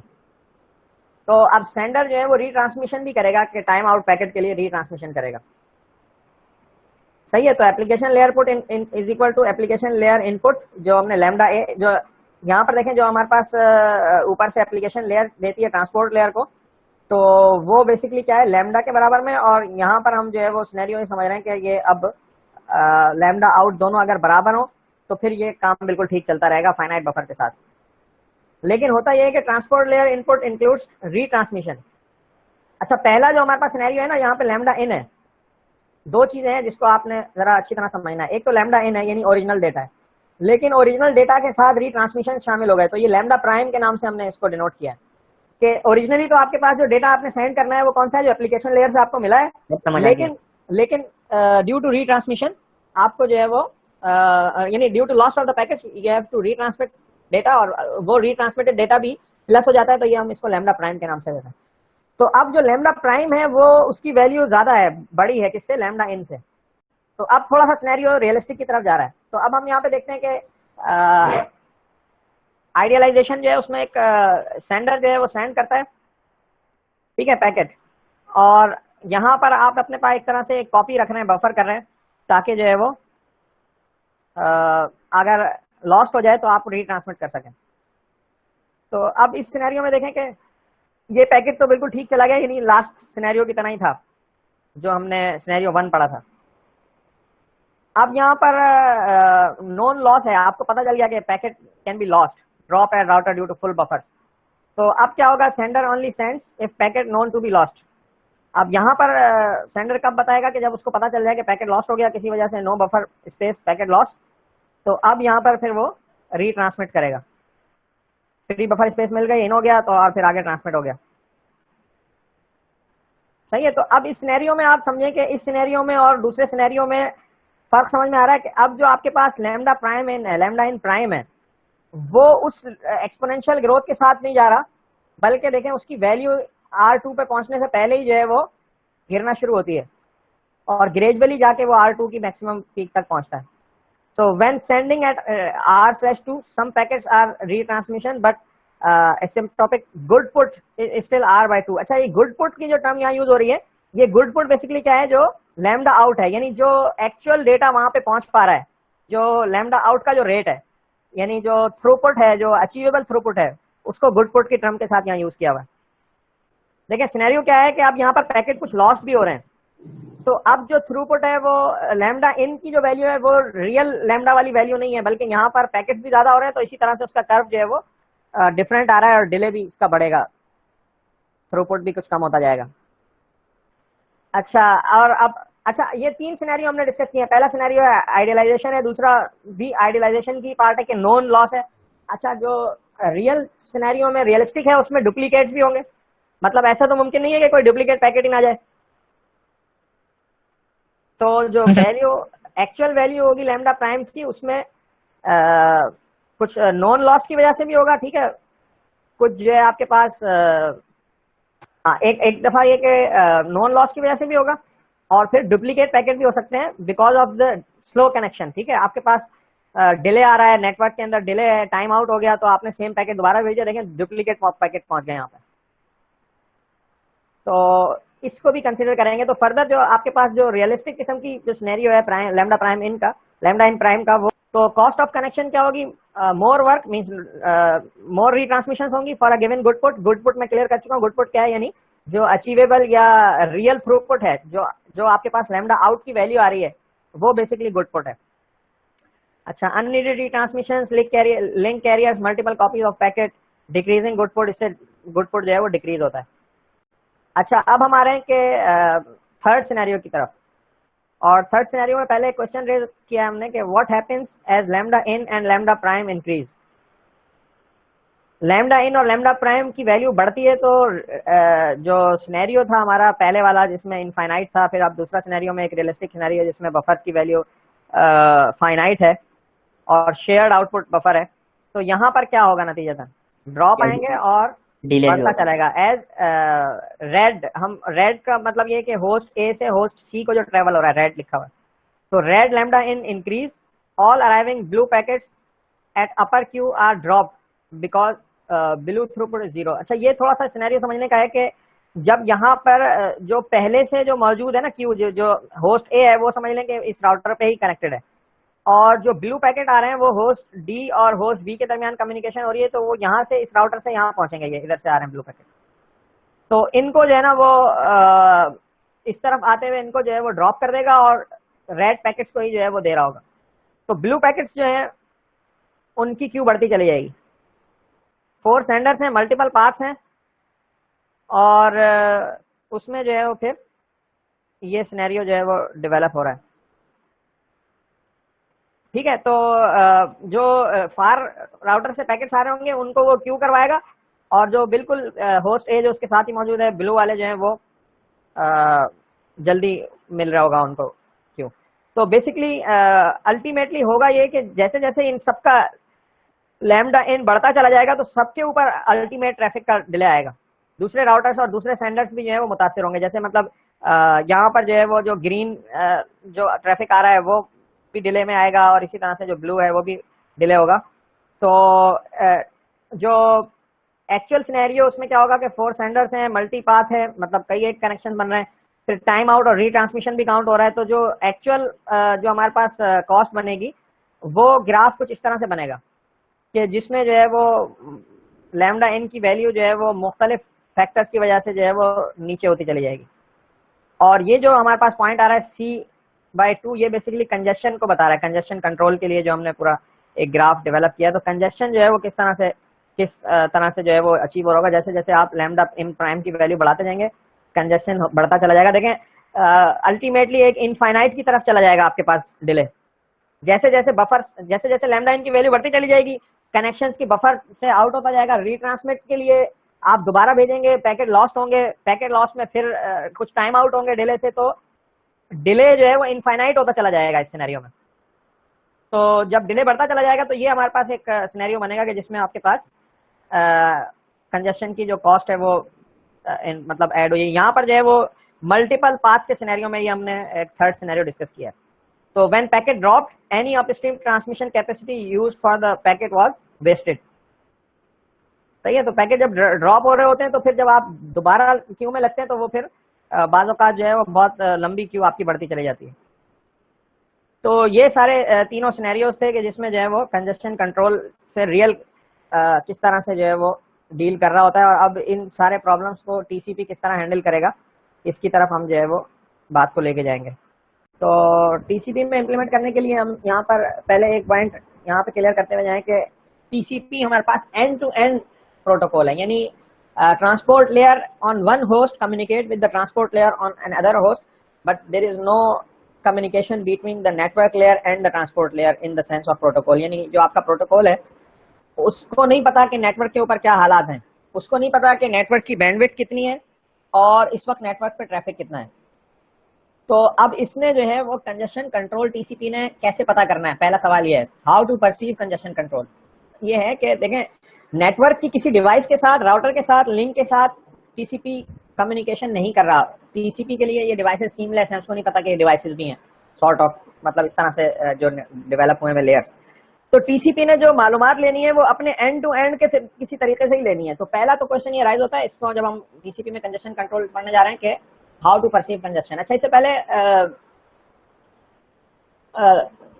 करना क्या है, बेसिकली हमने करना ये है कि limit send rate when network is congested, यानी जो गोल है एक तरह से वो कह लें कि जब नेटवर्क कंजेस्टेड हो जाए। अभी पीछे हमने पूरा सिनेरियो डिस्कस किया कि नेटवर्क कंजेस्शन से हर एक अफेक्टेड हो रहा था, हर एक मुतासिर हो रहा था, सबके पैकेट लॉस्ट हो रहे थे, सारे राउटर्स पे सिनेरियो रिपीट हो जाता।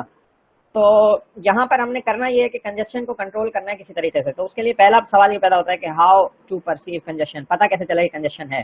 सेकंड क्वेश्चन रेज होता है कि जी how to limit send rate, यानी जिस रेट से आपने सेंड करना है ट्रैफिक को वो कैसे लिमिट करें, उसका क्या तरीका कार हो।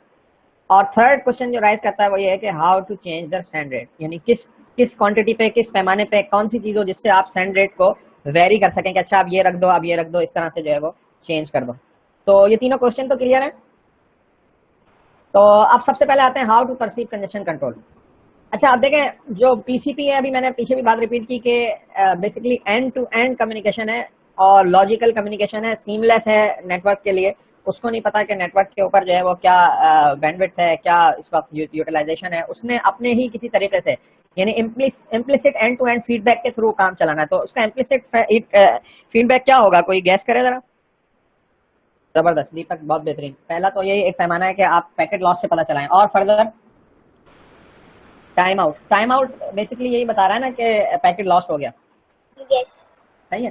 तो बेसिकली पैकेट इस तरह से कर लेता हूँ, पैकेट लॉस्ट पता चलेगा किस तरीके से, कोई भी एक्नॉलेजमेंट लॉस्ट के कौन कौन से तरीके चले। ये क्वेश्चन को मैं का ही पूछना चाह रहा हूँ ना कि टीसीपी में नेगेटिव एक्नॉलेजमेंट का क्या तरीका कार है। ये हम पढ़ चुके हैं कि नेक का मैसेज नहीं होता, एनए के नेक का कोई मतलब नेगेटिव एक्नॉलेजमेंट का जो मैसेज है वो टीसीपी में नहीं है। टीसीपी का नेगेटिव एक्नॉलेजमेंट कैसे आता है कि पैकेट लॉस हो गया, कैसे पता चलता है। एक बात तो आ चुकी है वैसे। हाँ, पहली बात जो इससे पहले किसी ने की टाइमर का, मतलब टाइम आउट, एक तो टाइम आउट से पता चलेगा, लेकिन विद इन टाइम आउट अगर आपके पास 3 डुप्लीकेट्स आ जाए, यानी पहली एक्नॉलेजमेंट आए और उसके बाद 3 डुप्लीकेट्स आ जाए उस एक्नॉलेजमेंट के, तो उससे जो है वो नेगेटिव एक्नॉलेजमेंट यानी नेक का उसको पता चलता है। तो एक्नॉलेजमेंट, और एक पॉइंट हम यहाँ मिस कर रहे हैं जो शायद अभी किसी ने कहा नहीं, आरटीटी, राउंड ट्रिप टाइम। ठीक है, राउंड ट्रिप टाइम हो गया और पैकेट लॉस और पैकेट रिसीव हो गया। इन इन इन चीजों से टीसीपी जो है वो सारा अपना मैकेनिज्म डेवलप करता है जिससे वो पता चला है कि कंजेशन है या नहीं है नेटवर्क में। तो नेगेटिव एक्नॉलेजमेंट के 2 तरीकेकार हैं, एक ये कि टाइमर टाइम आउट से, और दूसरा ये कि जो हमने फास्ट ट्रांसमिट का जो कॉन्सेप्ट पढ़ा था जिसमें हमने ये डिस्कस किया था कि 3 एक्नॉलेजमेंट डुप्लीकेट, 3 डुप्लीकेट एक्नॉलेजमेंट आ जाए तो फिर जो है आपको पता चल जाता है कि जी ये पैकेट जो है वो लॉस्ट हो गया। 3 डुप्लीकेट एक्नॉलेजमेंट के बाद, यानी पहली एक्नॉलेजमेंट करेक्ट हो और उसके बाद 3 डुप्लीकेट एक्नॉलेजमेंट हो। अच्छा अब how to limit send rate. Send rate क्या है, मतलब सारे अल्फाज में यूं कह लें कि बाइट्स पर सेकंड के अंदर आप यानी कितने पैकेट्स या कितने बाइट्स हैं। यहाँ पर हम टीसीपी में बाइट्स के सेंड में भेज रहे होते हैं, तो सेंस में भेज रहे होते हैं, तो बाइट्स पर सेकंड कितने आप सेंड कर सकते हैं, पर सेकंड कितने बाइट्स सेंड कर सकते हैं, ये आपका सेंड रेट है ना। सही है ना, ये तो क्लियर है ना, इसमें तो कंफ्यूजन नहीं है, आसान सी बात है। अब हम एक और कॉन्सेप्ट की तरफ, अब ये देखें कि कंट्रोल किस तरह करेगा, how to limit send rate. अब सेंड रेट को इसने लिमिट करना है, तो सेंड रेट को लिमिट करने के लिए जो इसके पास तरीकाकार है उसमें ये करेगा limiting number of unacknowledged bytes in pipeline. पहले तो नंबर ऑफ अनएक्नॉलेज बाइट्स का कॉन्सेप्ट, और वो पैकेट अनएक्नॉलेज पैकेट जो सेंडर ने सेंड कर दी है लेकिन उनकी एक्नॉलेजमेंट रिसीव नहीं हुई, बस बेसिकली ये बात है। इसको हम इस स्लाइड से समझते हैं जरा थोड़ा सा, फिर वापस हम इसके बाद में आएंगे उस पर। पहले हम ये वाला पॉइंट पहले यहाँ समझ लेते हैं इस स्लाइड के ऊपर। फिर बेसिकली वो जो स्लाइड मैंने यूज की है वो एक्स्ट्रा मैंने डाली है, लेकिन ये स्लाइड ऑलरेडी है इसमें मौजूद। तो पहले क्वेश्चन के ऊपर आगे कि जी टीसीपी कंजेशन कंट्रोल के लिए उसको पहले तो ये पता लगाना है कि जी हमारे पास जो अभी मैंने स्टेटमेंट पढ़ा था कि लिमिट करना है नंबर ऑफ अनएक्नॉलेज पैकेट को। तो ये अनएक्नॉलेज पैकेट यहाँ पर ये येलो वाला पार्ट है। कौन से पैकेट्स हैं, sent but not acknowledge yet, in flight, in pipeline. सही है, यानी सेंडर ने ये पैकेट सेंड किए हैं, इसके पास अभी तक कोई एक्नॉलेजमेंट नहीं आई है। ये जो पार्ट है इसको हम कह रहे हैं कि नंबर ऑफ अनएक्नॉलेज पैकेट, और इसके साइज को हमने वेरी करना है। और इसको एक नया यहाँ पर हमने एक वेरिएबल डिफाइन करना है जिसको हम कह रहे हैं कंजेशन विंडो। अच्छा, यहाँ पर कंजेशन विंडो और रिसीव विंडो का कॉन्सेप्ट जो है वो मिक्स ना हो, तो थोड़ा सा रिसीव विंडो को याद दिलाएगा। यहाँ पर देखें रिसीव विंडो भी लिखा हुआ है, जो उसका टोटल बफर साइज है उसमें से जो एम्प्टी साइज है, जो अवेलेबल साइज है, वो होता है रिसीवर विंडो।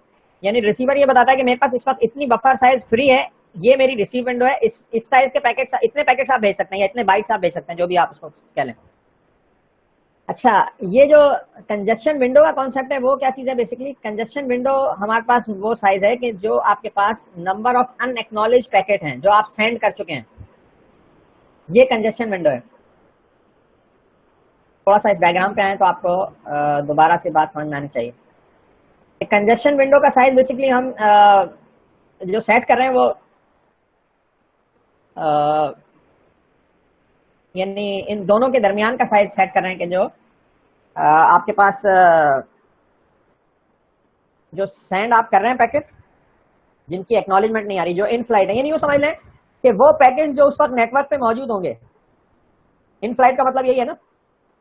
इसलिए हम जो कंजस्शन विंडो है उसको हमने छोटा रखना है, मिनिमम रखना है किससे, last byte send minus last byte acknowledge. तो ये जो येलो वाला पार्ट है बेसिकली इसके अंदर रखना है इसको, तो आपके पास नेटवर्क की कंजेशन आप कंट्रोल कर सकते हैं। अब इसको हम आगे डिस्कस करेंगे कि इसको हमने कैसे कंट्रोल करना है, यानी इस साइज को। कंजेशन विंडो का कॉन्सेप्ट समझ में आया? मैं एक दफा और रिपीट करता हूँ, थोड़ा सा कंसंट्रेट करें इसको, देखें। लास्ट बाइट सेंड कौन सा होगा, इस डायग्राम के ऊपर आए, जो लास्ट येलो बाइट है, ठीक है। और लास्ट बाइट एक्नॉलेज कौन सा होगा, जो लास्ट ग्रीन बाइट है, जो मतलब यहाँ पर ग्रीन बाइट है, लिखा हुआ भी है यहाँ पर। इन दोनों के दरमियान जो ये येलो कलर की विंडो है, इस पूरी विंडो के साइज को हम कह रहे हैं कि ये जो हमारे पास है सेंडर की लिमिट है, ट्रांसमिशन लिमिट, यानी इसने कंजेशन विंडो से नीचे नीचे रखना है इस वैल्यू को। अगर इसके बराबर या इससे ज्यादा होगी तो कंजेशन हो जाएगी नेटवर्क के ऊपर। ये येलो वाला पार्ट वो पार्ट है जो आपने नेटवर्क पे पैकेट्स या बाइट्स भेज दिए, जिनकी अभी आपके पास एक्नॉलेजमेंट नहीं है, बेसिकली ये वो पार्ट है। तो आप जो है वो अपना रेट ऐसा सेंड करेंगे कंजेशन विंडो से एक्सीड ना करे, और कंजेशन विंडो जो है वो अप्रोच ना करे, उससे आपने कम रखना है इसको। तो अब ये जो कंजेशन विंडो है ये आपने समझ लिया। तो अब हम आते हैं कि किस रेट से भेज सकता है, टीसीपी सेंड रेट। तो रफली send congestion window bytes, wait RTT for acknowledgement and then send more bytes. तो बेसिकली ये congestion window divide by RTT से जो है ये रेट डिसाइड करता है, अप्रोक्सीमेटली इक्वल टू ये रेट होता है। यानी जो आपने कंजेशन विंडो सेट की है उसका आरटीटी यानी सेंड और रिसीव का जो टाइम है, यानी जाने का पैकेट और राउंड ट्रिप टाइम जो है, उससे आप डिवाइड कर दें तो ये आपके पास कंजेशन विंडो का रेट डिसाइड हो जाता है। तो तीसरा क्वेश्चन जो हमारे पास यहाँ था कि किस रेट से हम सेंड करें, तो ये रेट हमने डिसाइड कर लिया कंजेशन विंडो का, जो सेंडर है उसका रेट के जिससे कंजेशन ना हो। तो ये कंजेशन विंडो का साइज की बाइट्स हैं जो आपने भेजे, और फिर ये इसकी एक्नॉलेजमेंट आ गई। तो इसकी एक्नॉलेजमेंट की सूरत में यानी आपने जो डिवाइड कर दिया उससे आरटीटी से कंजेशन विंडो को, तो ये रेट है जिससे आप भेज सकते हैं। अब हमारे पास आता है कि जी टीसीपी कंजेशन कंट्रोल का गोल क्या है, क्यों हम ये अचीव करना चाह रहे हैं। तो पहली बात तो ये है कि हम ये चाह रहे हैं कि fast but not too fast, यानी हम नेटवर्क के ऊपर कंजेशन भी ना होने दें और नेटवर्क को अनयूटिलाइज या रिसोर्सेज का ज़िया भी ना होने दें। तो मतलब आपने एक ऐसा लेवल अचीव करना है जहां पर नेटवर्क में कंजेशन भी ना हो, लेकिन उससे बिल्कुल एक पॉइंट नीचे का हो, यानी आप यूटिलाइज भी सारा करना चाहते हो लेकिन कंजेशन भी ना चाहते हो, इस तरह की आप लेवल को अचीव करना चाह रहे हैं। तो how to find rate just below congestion level. अब ऐसा कैसे मतलब हो, इसका क्या तरीकाकार हो कि आप कंजेशन से बिल्कुल थोड़ा सा नीचे चलते रहें, बिल्कुल एज के ऊपर हो, कंजेशन ना पहुंचने दें आप। तो उसके लिए फिर हम जो है वो टीसीपी का तरीकाकार देखेंगे कि टीसीपी किस तरह से जो है वो अप्रोच करता है। तो यहाँ पर जो टीसीपी है वो एडिटिव इंक्रीज और मल्टीप्लिकेटिव डिक्रीज करता है। अच्छा, इंक्रीज कब करेगा, अभी हमने पीछे एक बात पढ़ी है, थोड़ा सा मैं शायद जल्दी इसको क्विक कर गया, कि जैसे ही इसके पास एक्नॉलेजमेंट रिसीव होगी तो टीसीपी ये अज्यूम करेगा कि network is very good, okay send मोर, तो वो इंक्रीज कर देगा, यहाँ पर प्लस कर देगा वो साइज के अंदर, सही है। तो ये वाली बात यहाँ पर अभी हम अप्रोच देख रहे हैं इसकी, कि अप्रोच क्या करेगा, जैसे ही उसके पास पॉजिटिव एक्नॉलेजमेंट आएगा तो वो कहेगा नेटवर्क बड़ा अच्छा चल रहा है भाई, और बढ़ा दो, ठीक है। आरटीटी से और एक्नॉलेजमेंट से वो अंदाजा लगा के उसको बढ़ा देगा। तो सेंडर इंक्रीज ट्रांसमिशन रेट यानी window size, probing for usable bandwidth until loss occurs. Probing का कॉन्सेप्ट क्या है, प्रॉबिंग का कॉन्सेप्ट ये है कि जी बढ़ाते जाओ बढ़ाते जाओ बढ़ाते जाओ, जहां पर ही लॉस आना शुरू है वहां रुक जाओ और वहां पर फिर कम करो। तो कम किस तरह करो और बढ़ाओ किस तरह, इसके लिए एडिटिव इंक्रीज मल्टीप्लिकेटिव डिक्रीज यानी AIMD। तो ये AIMD की जो अप्रोच है टीसीपी की, ये किस तरह से काम करती है, इसको थोड़ा सा हम देखते हैं। कि एडिटिव इंक्रीज का कॉन्सेप्ट क्या है कि increase congestion window by 1 MSS every RTT until loss detected. तो मैक्सिमम सेगमेंट साइज जो होता है वो आप बढ़ाएंगे 1, और कब बढ़ाएंगे, एवरी RTT यानी राउंड ट्रिप, जब आपके पास एक कंप्लीट पैकेट की एक्नॉलेजमेंट आ जाए, यानी ये पैकेट गया और इसकी एक्नॉलेजमेंट रिसीव हो गई RTT, जब तक बढ़ाते जाओ ये 111 जब तक आपके पास लॉस डिटेक्ट ना हो। जैसे ही लॉस डिटेक्ट हो तो फिर मल्टीप्लिकेटिव डिक्रीज। मल्टीप्लिकेटिव यहाँ पर लिखा हुआ है क्योंकि आपको पता है कि मल्टीप्लिकेशन और डिवीजन का कॉन्सेप्ट सेम ही है, यानी समझ लें कि आप अगर एक ऐसे फैक्टर से मल्टीप्लाई करें जो उसको हाफ कर रहा होता है, जैसे मिसाल के तौर पे 1/2 से आप मल्टीप्लाई करेंगे तो हाफ हो जाएगा, तो वही कॉन्सेप्ट है ये। मल्टीप्लिकेटिव डिक्रीज का मतलब क्या है कि एक मल्टीप्लाइंग फैक्टर है जिससे आप उसको डिक्रीज कर रहे हैं। तो अब यहाँ क्या करो, cut कंजस्शन window in half after loss. तो अब ये देखें किस तरह से काम कर रहा होता है, एक सॉर्ट ऑफ बिहेवियर होता है इसका। जैसे ही जब तक ये चल रहा है ठीक, कोई लॉस नहीं है, तो ये एडिटिवली इंक्रीज कर रहा है विंडो साइज। जैसे ही लॉस डिटेक्ट होता है तो इसको ये विंडो साइज को हाफ कर देता है। अच्छा ये देखें, ये बात नोटिस करें कि ये जो आपके पास इंक्रीज है ये 111 का इंक्रीज हो रहा है। तो जब आपने स्टार्ट लिया होगा तो विंडो साइज इससे ट्वाइस होगा, यानी यहां से लेके यहां तक का कोई पॉइंट होगा विंडो साइज, सही है। तो जैसे ही वो लॉस आया तो उसने उसकी हाफ वैल्यू पे ले गया। सपोज मैं एक वैल्यू कहूं कि सपोज जब हमने स्टार्ट लिया था तो हमारे पास वैल्यू होती 50 अज्यूम, तो जैसे ही लॉस डिटेक्ट हुआ तो ये 25 पे आ जाएगा, और फिर जब दोबारा ये काम शुरू करेगा तो +1 यानी 25, 26, 27, 28 इस तरह बढ़ाना शुरू करेगा। ये एडिटिव इंक्रीज और मल्टीप्लिकेटिव डिक्रीज समझ में आ रही है बात। तो जो विंडो साइज था उससे हाफ पे ले आओ दोबारा। अच्छा देखें, मैंने जैसे बात की कि सपोज कंजस्शन विंडो का साइज मैंने स्टार्टिंग में लिया 50 सपोज, तो अब इस पे इंक्रीमेंट कर रहा है बाय 1 MSS, यानी 1 मैक्सिमम सेगमेंट साइज। तो सपोज के 50 सेगमेंट का पहला मेरा साइज था, अब मैंने जो है वो 50 MSS था, मैंने 1 MSS और ऐड कर दिया। MSS का टर्म यूज कर रहा हूँ, जरा इसको ध्यान में रखिएगा। MSS जो आपके पास मैक्सिमम सेगमेंट साइज आप डिसाइड करते हैं जब स्टार्ट कर रहे होते हैं कम्युनिकेशन। तो सपोज कि वो 50 kbps है या बाइट्स है, सपोज 50 बाइट्स है या 60 बाइट है, जो भी है, तो उसकी मल्टीप्लिकेशन होगी जितने MSS हम यूज कर रहे हैं। तो सपोज 50 MSS से हमने स्टार्ट किया और 1 इंक्रीमेंट करते गए। सपोज ये एक पॉइंट था जहाँ पे ये 53 या कुछ किसी पॉइंट पे पहुंचा और एकदम पैकेट लॉस कर गया। तो पैकेट लॉस की सूरत में फिर अब ये 53 से जो ओरिजिनल विंडो साइज जो पहुंचे हुए, जिस विंडो साइज को आप जिस कंजस्शन विंडो पे पहुंचे हुए उसके हाफ पे आ जाएगा ये। फिर इस हाफ से सपोज के 54 था, अज्यूम करने ताकि कैलकुलेशन आसान हो, 26 से इसने स्टार्ट लिया और 26 से दोबारा ये सपोज किसी वैल्यू पे 62, 64 पे पहुंच गया और 64 पे जाके दोबारा पैकेट लॉस हुआ तो ये दोबारा 33 पे आ जाएगा, हाफ पे आ जाएगा दोबारा, सो ऑन। इसी तरह से ये काम कर रहा है। तो ये एडिटिव इंक्रीज और मल्टीप्लिकेटिव डिक्रीज मेरा ख्याल है आप क्लियर हो गया होगा।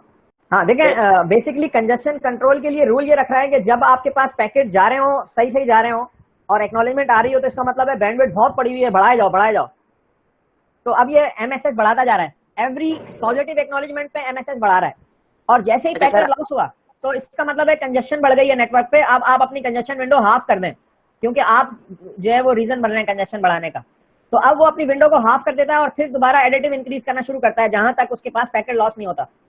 कहा कि 52 पे या 54 पे चला गया तो अब 26 पे आ जाएगा, फिर 1 इंक्रीमेंट करता जाएगा, करते 64 पे पहुंच गया, एकदम फिर पैकेट लॉस हुआ तो वो 33 पे आ जाएगा, फिर वो 1 यानी 33, 34, 35 जाता जाएगा और फिर किसी पॉइंट पे 58 पे 48 पे कहीं दोबारा लॉस हुआ तो फिर वो उसके हाफ पे आ जाएगा। तो इस तरह से ये काम कर रहा है। यहाँ पर इसमें डैश रखा हुआ है। सेंडर लिमिट जो है ना वो इन दोनों चीजों के मिनिमम पे होगी, कंजस्शन विंडो और रिसीवर विंडो।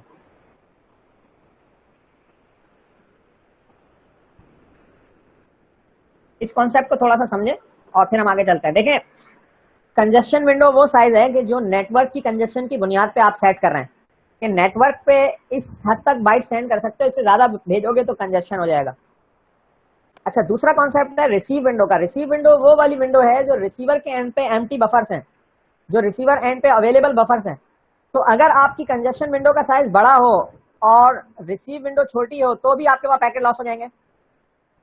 कंजस्शन विंडो वो विंडो है जो नेटवर्क की कंजस्शन रोकने के लिए आपने सेट किया कि नेटवर्क के ऊपर ओवरफ्लो ना हो जाए बाइट्स। और रिसीवर विंडो या रिसीव विंडो वो साइज है कि जो रिसीवर एंड के ऊपर एम्प्टी बफर्स हैं, जितनी उसकी कैपेसिटी है बाइट्स को रिसीव करने की। तो अगर आपकी ये वैल्यू बड़ी हो और आपने यहाँ पर छोटी वैल्यू थी रिसीव विंडो की, आपने सेंड कर दिया तो पैकेट लॉस हो जाएंगे, पैकेट नहीं पहुंचेंगे। तो आपने जो सेंडर लिमिट रखनी है, इन दोनों की मिनिमम वैल्यू रखनी है। अगर तो सेंडर की जो कंजस्शन विंडो का साइज बड़ा हो लेकिन रिसीव विंडो का साइज छोटा हो तो आपने रिसीव विंडो को रखना है लिमिट। और इसी तरह से अगर कंजस्शन विंडो का साइज छोटा और रिसीव विंडो बड़ी हो तो फिर आपने कंजस्शन विंडो को मिनिमम जो मिनिमम वैल्यू होगी इनमें से वो चूज करनी है सेंडर लिमिट के तौर पे। दोनों में से कोई एक जो मिनिमम है वो आपने लिमिट सेट करनी है। देखें, अगर कंजस्शन विंडो मिनिमम थी और रिसीव विंडो का साइज बड़ा था, आपने रिसीव विंडो को एक्नॉलेज करते हुए पैकेट सेंड कर दिए तो कंजेशन हो जाएगी नेटवर्क के ऊपर। इसी तरह से कंजेशन विंडो जो है वो बड़ी थी जबकि रिसीव विंडो छोटी थी, आपने कंजेशन विंडो को कंसीडर करते हुए सेंड कर दिए तो वहां पर जाके पैकेट ड्रॉप हो जाएंगे रिसीवर एंड के ऊपर। तो इनमें से जो वैल्यू छोटी होगी उस वैल्यू की बुनियाद पर रिसीवर की वैल्यू सेट की जाएगी, ये बात समझाना चाह रहा हूँ। अच्छा, अब स्लो स्टार्ट क्या है कि इसको स्लो स्टार्ट इसलिए कहते हैं कि ये जो स्टार्ट लेता है वो 1 MSS से लेता है, यानी 1 मैक्सिमम सेगमेंट साइज से स्टार्ट लेता है कंजेशन विंडो का। तो बेसिकली ये क्या करेगा, स्टार्ट में when connection begins increase rate with 1 MSS। ठीक है, स्टार्ट में कंजेशन विंडो का साइज इसने बहुत ही छोटा रखा है, यानी 1 MSS रखा है, और जैसे ही इसके पास पॉजिटिव एक्नॉलेजमेंट आना शुरू होता है तो ये कंजेशन विंडो को डबल करना शुरू करता है, यानी एक्सपोनेंशियली इंक्रीज करता है। और कब तक करता है? Until first lost event. जब तक उसके पास कोई लॉस्ट इवेंट नहीं आता वो एक्सपोनेंशियली इंक्रीज करता जाता है। एक्सपोनेंशियली इंक्रीज किस तरह कर रहा है कि एवरी एक्नॉलेजमेंट, जो भी राउंड ट्रिप के बाद एक एक्नॉलेजमेंट आ रही है उसके ऊपर ये विंडो साइज को डबल कर रहा है। विंडो साइज यानी कंजेशन विंडो को डबल कैसे कर रहा है कि पहले उसने जो सेंड किया, पहला जब उसने सेंड किया तो आपके पास 1 MSS था, यानी 1 सेगमेंट कह लें उसको एक सॉर्ट ऑफ। यहाँ पर आपके पास एक्नॉलेजमेंट आया होस्ट ए के पास और इसने कहा अच्छा एक्नॉलेजमेंट आ गया, आप डबल कर दो, 2 भेज दिए उसने। अच्छा, ये दोनों सही चले गए और दोनों का एक्नॉलेजमेंट ठीक आ गया तो इसने 4 भेज दिए, डबल कर दिए। अब ये चारों का एक्नॉलेजमेंट ठीक आया तो ये अब 8 भेज देगा एंड सो ऑन। तब तक भेजेगा जैसे ही कोई लॉस्ट इवेंट होता, जैसे ही पैकेट लॉस्ट होगा उसके बाद फिर वो उसको डिक्रीज करेगा, वो जो हमने बात की थी पीछे। तो done by incrementing congestion window for every acknowledgement receive. तो बेसिकली ये नाम इसका स्लो स्टार्ट है, लेकिन वो स्लो स्टार्ट बेसिकली ये है नहीं, बल्कि ये initial rate is slow but ramps up exponentially fast. एकदम जो है ये एक्सपोनेंशियल इसकी वैल्यू बढ़ना शुरू होती है, क्योंकि हर वैल्यू को ट्वाइस कर रहा है तो ये एक्सपोनेंशियली ग्रो करता है, क्योंकि हर पॉजिटिव एक्नॉलेजमेंट के ऊपर ये उतना ही इंक्रीमेंट देता है जितने उसके पास एक्नॉलेजमेंट आते जाते हैं। तो सपोज 1 का एक्नॉलेजमेंट आया तो 2 चले जाएंगे, नेक्स्ट सेगमेंट 2 का आया तो 4 हो जाएंगे, 4 का आया तो 8 और सो ऑन। लेकिन कब तक, ये मैंने अभी क्वेश्चन रेज किया था, तो कब तक का जवाब ये है कि जब तक ये बढ़ाता जाएगा जब तक इसको लॉस डिटेक्ट नहीं होगा। तो loss indication by time out. अब स्लो स्टार्ट में लॉस इंडिकेट हो गया, यानी आपको पता चल गया कि पैकेट लॉस हो गया। कैसे पता चला? कि टाइम आउट के थ्रू। तो जब टाइम आउट आता है तो फिर दोबारा से ये सेट कर देगा आपका जो MSS का साइज है, वो सॉरी जो कंजेशन विंडो है वो 1 स्टार्ट में दोबारा कर देगा। कंजेशन कंट्रोल में स्लो स्टार्ट है, कंजेशन अवॉइड फास्ट रिकवरी है। तो स्लो स्टार्ट और कंजेशन अवॉइडेंस जो है ये लाजमी है, कंपलसरी मोड है। बाकी जो फास्ट रिकवरी मोड है वो इसका ऑप्शनल मोड है। तो अब यहाँ पर हम थोड़ा सा इसको समझते हैं स्लो स्टार्ट को फर्दर। तो पहले हमने एक बात समझी कि स्लो स्टार्ट जो है वो स्टार्ट किससे लेगा, 1 MSS से लेगा। 1 MSS से वो फिर हर पॉजिटिव एक्नॉलेजमेंट करेगा। तो सपोज 2 पॉजिटिव आए तो 2 ऐड कर देगा, 4 आए तो 4 ऐड कर देगा, इस तरह से इंक्रीमेंट करेगा। तो ये एक्सपोनेंशियली ग्रो करता है। अच्छा, लेकिन कब तक एक्सपोनेंशियल ग्रो करता है? एक तो हमने बात की कि लॉस, दूसरी ये बात की है कि window then grow exponentially as slow start to the threshold. यहाँ पर एक नया पॉइंट आ रहा है, थ्रेशोल्ड। बेसिकली ये ग्रो करता है थ्रेशोल्ड तक और उसके बाद फिर लीनियरली ग्रो करता है। ये अभी हम आगे की स्लाइड में समझेंगे कि लीनियरली ग्रो किस तरह करता है। पहले थ्रेशोल्ड का डिस्कस कर लेते हैं। कंजेशन विंडो जो है वो स्टार्ट में जो उसने सेट किया, कंजेशन विंडो कैसे सेट करते हैं ये हम पीछे पढ़ के आ चुके हैं, वो आप वहां से देख लीजिएगा अगर आपको कंफ्यूजन है तो। अब कंजेशन विंडो सपोज आपने जो है वो 16 सेट की है तो उसका जो हाफ होगा 8 वो आपका थ्रेशोल्ड होगा, SS थ्रेशोल्ड, यानी स्लो स्टार्ट थ्रेशोल्ड। अब स्लो स्टार्ट थ्रेशोल्ड के बाद जो है वो इंक्रीमेंट जो होगा वो लीनियर होगा। अभी जो हमारे पास इंक्रीमेंट था वो एक्सपोनेंशियली ग्रो कर रहा था। लीनियर इंक्रीमेंट कैसे होगा ये भी अभी आगे मैं स्लाइड में आपसे डिस्कस करता हूँ। अच्छा, एक और टॉपिक है यहाँ पर जो हमने लॉस इंडिकेशन के जो 2 बातें हमने कल भी डिस्कस की थी कि लॉस किस तरह से हमें पता चलता है। क्या 2 तरीके से यहाँ लिखे हुए भी हैं वैसे। एक्नॉलेजमेंट अगर आ जाए, किसी ऑलरेडी एक्नॉलेज पैकेट के 3 डुप्लीकेट आ जाए तो अब आपको पता चला कि जी पैकेट लॉस हो गया। लेकिन इसका और उसका फर्क थोड़ा सा समझना है। देखें, टाइम आउट का फर्क ये है कि टाइम आउट का मसला ये है कि काफी देर हो गई, जो टाइम था वो पूरा टाइम गुजर गया, कोई अता पता ही नहीं है पैकेट का कि पैकेट कहां गया। 3 डुप्लीकेट एक्नॉलेज का मतलब ये है कि नेटवर्क ठीक काम कर रहा है और उसकी जो RTT है वो भी ठीक है, क्योंकि 3 डुप्लीकेट एक्नॉलेजमेंट आपके टाइम आउट से पहले ही आ गए। तो इसमें ये अज्यूम करेगा कि नेटवर्क जो है वो कैपेबल है डिलीवरिंग सम सेगमेंट्स। तो अब यहाँ पर ये इसका बिहेवियर डिफरेंट होगा। अब यहाँ पर थोड़ा सा हमारे पास 2 टीसीपी के वर्जन्स हैं जिनकी थोड़ी सी यहाँ पर डिटेल हम आगे पढ़ेंगे, पहले यहाँ सिंपल एक इंट्रोडक्शन ले लें। एक है हमारे पास जो लेटेस्ट वर्जन है जिसको हम कहते हैं टीसीपी रेनो। टीसीपी रेनो का बिहेवियर क्या होगा डुप्लीकेट एक्नॉलेजमेंट के ऊपर, duplicate acknowledgement indicates network is capable for delivering some segments. तो अब ये क्या करेगा कि सेगमेंट यानी वो बिल्कुल जीरो से स्टार्ट नहीं लेगा, यानी जीरो से स्टार्ट का मतलब ये कि वन सेट नहीं करेगा, बल्कि ये यहाँ पर हाफ कर देगा कंजेशन विंडो को, और फिर इसके बाद ग्रो करेगा लीनियरली। ये लीनियरली ग्रो पहले भी आ चुका है, ये दोबारा आया है, इसको भी हम आगे डिस्कस करते हैं कि ये लीनियरली ग्रो क्या होता है। अभी इसका बिहेवियर सिंपल आपको समझ में आया। डिफरेंस क्या है कि जब 3 डुप्लीकेट एक्नॉलेजमेंट आएंगे तो टीसीपी रेनो जो है वो अज्यूम ये करेगा कि network is still capable for delivering some segments because it's getting the acknowledgements before the time out.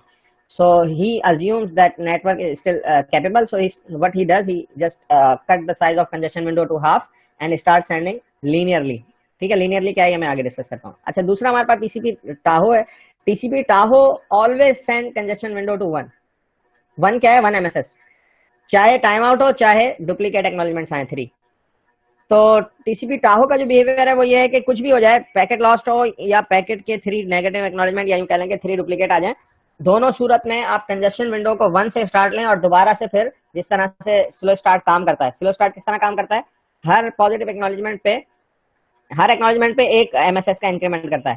अच्छा, लीनियरली ग्रो किस तरह करता है ये फिर हम आगे पढ़ते हैं। टीसीपी का स्लो स्टार्ट मोड जो है खास पॉइंट के बाद कंजेशन अवॉइडेंस मोड में दाखिल हो जाता है, तो वो भी बात यहाँ पर डिस्कस करते हैं इसी स्लाइड में। यहाँ पर हम क्या क्या बात डिस्कस करेंगे? एक बात तो हम ये डिस्कस करेंगे कि दोनों मोड्स का डिफरेंस क्या है, यानी दोनों वर्जन्स का, टीसीपी टाहो और टीसीपी रेनो का।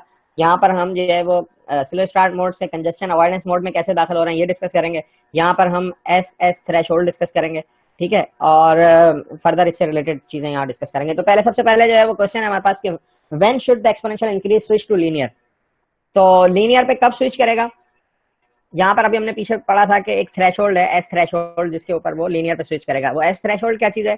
Basically before packet loss congestion window का हाफ कर देते हैं कि ये हमारा एस थ्रेशोल्ड है, एस यानी स्लो स्टार्ट थ्रेशोल्ड है। यहां तक तो जो स्लो स्टार्ट है उसने लीनियर एक्सपोनेंशियल ग्रो करना है। एक्सपोनेंशियल ग्रो किस तरह करेगा? चलेंगे सिनेरियो जरा थोड़ा सा समझते हैं। देखें यहाँ पर ये दोनों टीसीपी रेनो और टीसीपी टाहो स्टार्ट पॉइंट से दोनों सेम है। यहाँ इन्होंने 1 से स्टार्ट लिया, ठीक है। किस तरह से ग्रो करेगा? एक्सपोनेंशियल कैसे ग्रो करता है? हर एक्नॉलेजमेंट पे उतना ही बढ़ा देता है। सपोज कि आपके पास पहले एक्नॉलेजमेंट आया, आपने 2 कर दिए सेगमेंट्स, 2 एक्नॉलेजमेंट्स आ गई तो आपने 4 कर दिए सेगमेंट्स, 4 एक्नॉलेजमेंट आ गई तो आपने 8 कर दिए सेगमेंट। ये 8 पॉइंट क्या था? ये था हमारा थ्रेशोल्ड। अच्छा, ये थ्रेशोल्ड क्या है? Simple half of the congestion window है। तो कंजेशन विंडो कौन सी थी? वो हमने स्टार्ट ली थी। यहाँ पर थोड़ा सा एक चीज कंफ्यूजन हो सकती है कि ग्राफ आपको सिंपल 14 तक शो हो रहा है, तो कंजेशन विंडो का size half of the congestion window का मतलब है कंजेशन विंडो आपकी 16 होगी, तो इससे थोड़ा कंफ्यूजन हो सकता है, इसको इग्नोर कर दें बात को। तो ये threshold SS threshold basically slow start threshold है। स्लो स्टार्ट थ्रेशोल्ड जब अचीव करता है स्लो स्टार्ट, तो यहाँ से अब ये कंजेशन अवॉइडेंस मोड में दाखिल हो जाता है। कंजेशन अवॉइडेंस मोड क्या है कि अब जो है ना इतनी तेजी से नहीं ग्रो करना वरना कंजेशन हो जाएगी नेटवर्क के ऊपर, ठीक है। और ये बात हम पीछे पढ़ चुके हैं, कंजेशन विंडो जो है वो हमारी वेरिएबल वैल्यू है, वो मुस्तकिल एडजस्ट होती रहती है नेटवर्क की सूरत हाल देख के।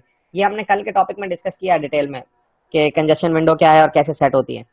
अच्छा, अब यहाँ पर इन दोनों का बिहेवियर डिफरेंस कैसे है कि यहाँ पर देखें जो 2 एक्नॉलेजमेंट आए तो 2 के ऊपर 4 कर दिया, 4 एक्नॉलेजमेंट आ रहे हैं 8 कर दिया। अब इसके बाद आप देखें कि ये लीनियरली ग्रो कर रहा है। ये लाइन जो है वो एक्सपोनेंशियल नहीं जा रही बल्कि लीनियरली ग्रो कर रहा है। ये लीनियरली ग्रो किस तरह करता है ये आगे अगली स्लाइड में हम जब इसको डिस्कस करेंगे अपना एफएसएम को, वहां पर भी इसको हम डिस्कस कर लेंगे कि लीनियर कैसे ग्रो कर रहा है।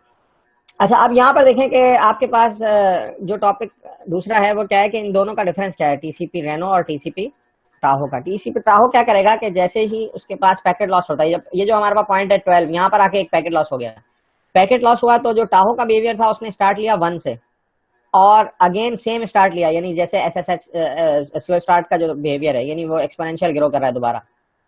अच्छा, इसके कंपैरिजन में जो आपके पास टीसीपी रेनो था उसने क्या किया कि जो कंजेशन विंडो इस वक्त थी वो 12 थी, जहां पर आपके पास पैकेट लॉस हुआ, तो उसने 12 का हाफ यानी 6 के ऊपर आके अपना एक थ्रेशोल्ड सेट किया, एक पॉइंट लिया जिसको half of the congestion window कह ले, वहां से इसने दोबारा लीनियरली ग्रो करना शुरू कर दिया।